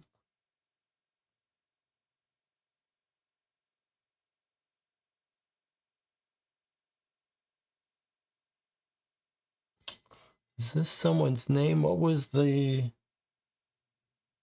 You think this was the ER element? It was earthinium or something. So sunflowers, was F the missing FL? FL was our missing something. Okay, the ER was surely here, which makes this an FL. We heard something like Servonium, but FL, wouldn't that be... Let's look up where FL is and see if that makes sense about what we heard might have been an FL. How many hours will it take me to find an FL? There's fluorine, if we heard an F and then a separate L. Okay, ferrovium was what we heard here. It sounded like cerovium, but it was ferrovium. Okay, so clearly the message is investigate sunflowers. Why are we investigating sunflowers? I don't know, but that's clearly the answer. All right, here we go. What am I supposed to do? He says. Okay, and we say investigate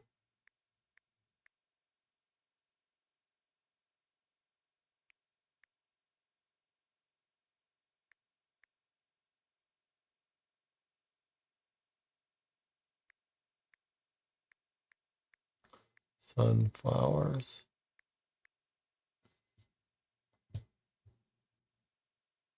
But I spelled that wrong there. Okay, investigate sunflowers. Here we go. Let's see what happens when we say to investigate. No. Okay. Okay. Okay.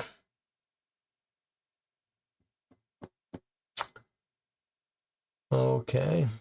Okay.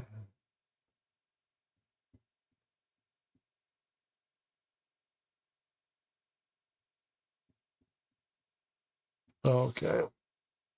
All right, let's try one word without spaces. That's a good guess. Oh, thank God. Thank you for that. I appreciate that. Normally, Deadbolt Mystery Society is very clear about no spaces, all lowercase.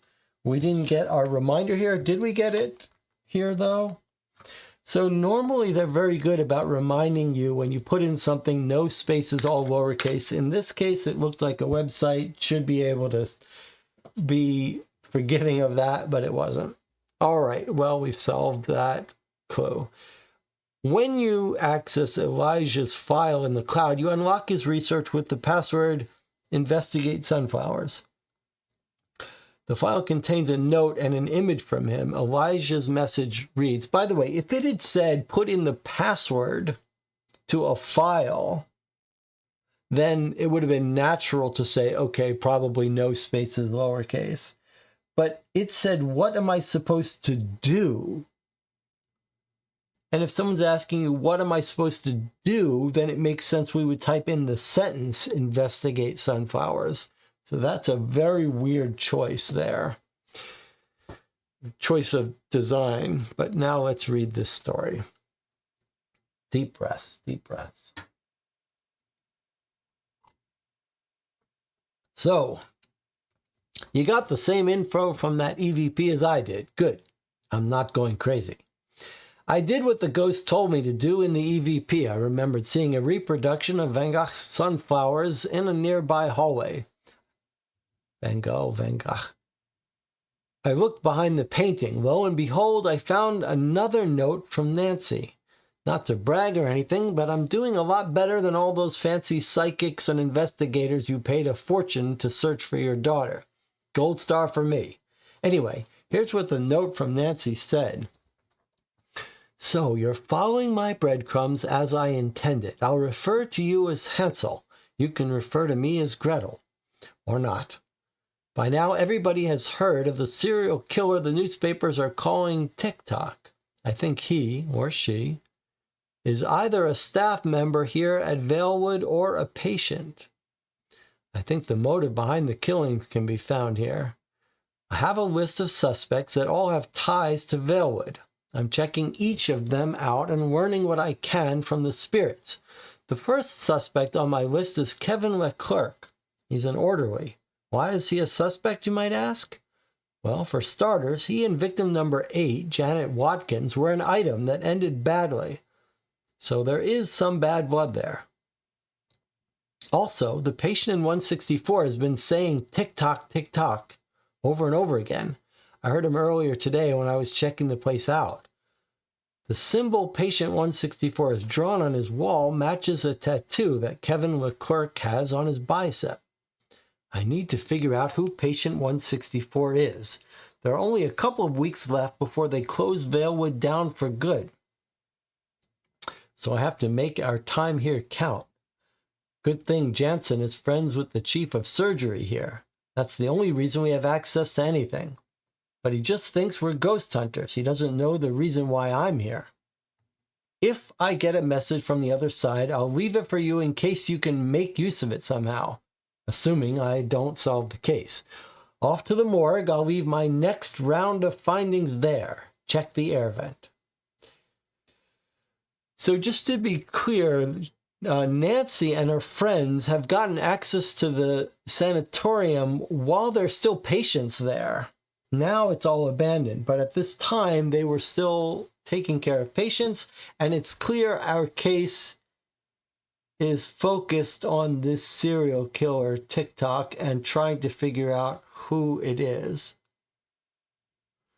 And we're going to get our next mailing from the morgue. And it's going to be our guy, Elijah, getting the new messages from Nancy. So it's sort of like a double back in time. We've got Nancy's messages being passed along with Elijah. Okay. So we are done for today. I believe that's everything for us to work on. No clear message that we've solved everything or even that we had to have solved these items, but clearly this EVP is the last thing we're meant to do for today. We are going to probably make use of this in a future letter.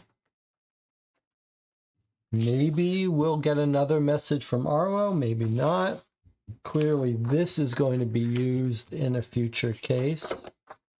And our clue about TikTok being under 42. Maybe we should make a separate note of that in case we lose this.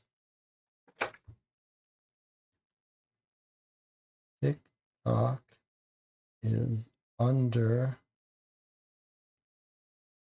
42. Probably that means TikTok is under 42 years old, but it could mean something like he's under Pier 42 or Room 42, whatever.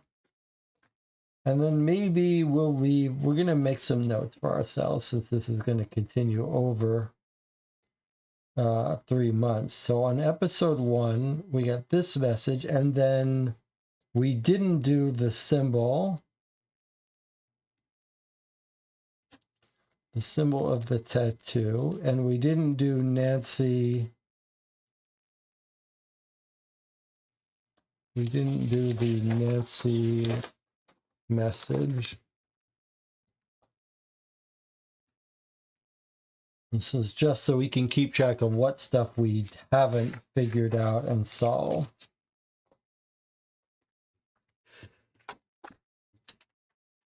All right, so let's chat a little bit about the experience. I suppose suppose maybe we'll make a note to ourselves also about the Valium and the black light. All right. Any thoughts about our first letter of Letters from a Ghost Hunter? I suppose let me try to give some initial thoughts. It's taken us nearly 3 hours to play through, and that's because really 2 hours were spent on a puzzle that I had a hard time with. I wouldn't really call it a bad puzzle. I just got stuck on it. So it's a little hard to, like, normally this wouldn't be a 3-hour puzzle solving, but so this letter was definitely smaller in content and in number of puzzles than a mini mystery of Deadbolt Mystery Society. So we recently played a mini mystery that took us a couple hours, but was full of different puzzles. This was very minimal. I do like the story and the setup, though, and I like the way it's setting up why we're going to get 12 letters. And I do like the idea that it's going to force us to play this case out over 12 letters. And I like, it is different in that we're clearly going to have to go back to previous items and figure out when they're useful. So that's going to be a different kind of mental test.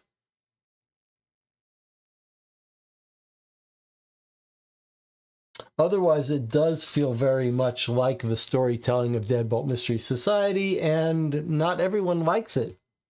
Matt says, in fact, I tend not to be too into the Deadbolt plots. Rob says, I find Dear Holmes more relaxing. Yeah, that's true. Are you going to scan the documents so we can see it online? No. What are you playing next? I'm not sure. It would be nice if not every game needs a computer nowadays. I would tend to agree with that. I could do without the need for the computer, but the audio wasn't so bad. It was only the periodic table that we needed here. At least the game told us we would need it, so that's fine. Nelson says, this looks like more like a puzzle game than a mystery deduction game. For a puzzle game, I'm liking it. The puzzles seem solvable, too early to judge the story. I think that's right. Not my favorite puzzles here, but I do like the setup. I like the old case with Nancy. Is Nancy still alive? Has she been killed by the serial killer? Who is the serial killer? What were they up to? What were they motivated by? I am very curious to get the answers to those. And I do very much like that we're going to have to wait 3 months to get the answers. That's the most exciting part. That we're going to be playing this continually over 12 parts. Probably they're just going to be like 10 parts of just each part introducing a suspect and giving us a little clue. If you had to guess, that was going to be the structure. Like today we learned TikTok's under 42 years old. You could see from this some stats about this guy. So like our next letter, we're going to find out that he's over 5'8", or that he's, his first initial is with a K. I guess that as we go on, we're going to get more and more clues, and eventually we're going to be able to rule out people.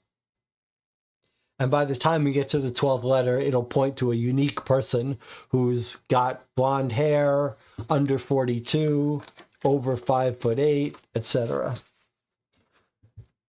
But what's going on with this? This guy could be a good guy. I am looking forward to experiencing a long case. All right, so I'll see you next Sunday for the second letter, assuming it arrives in time.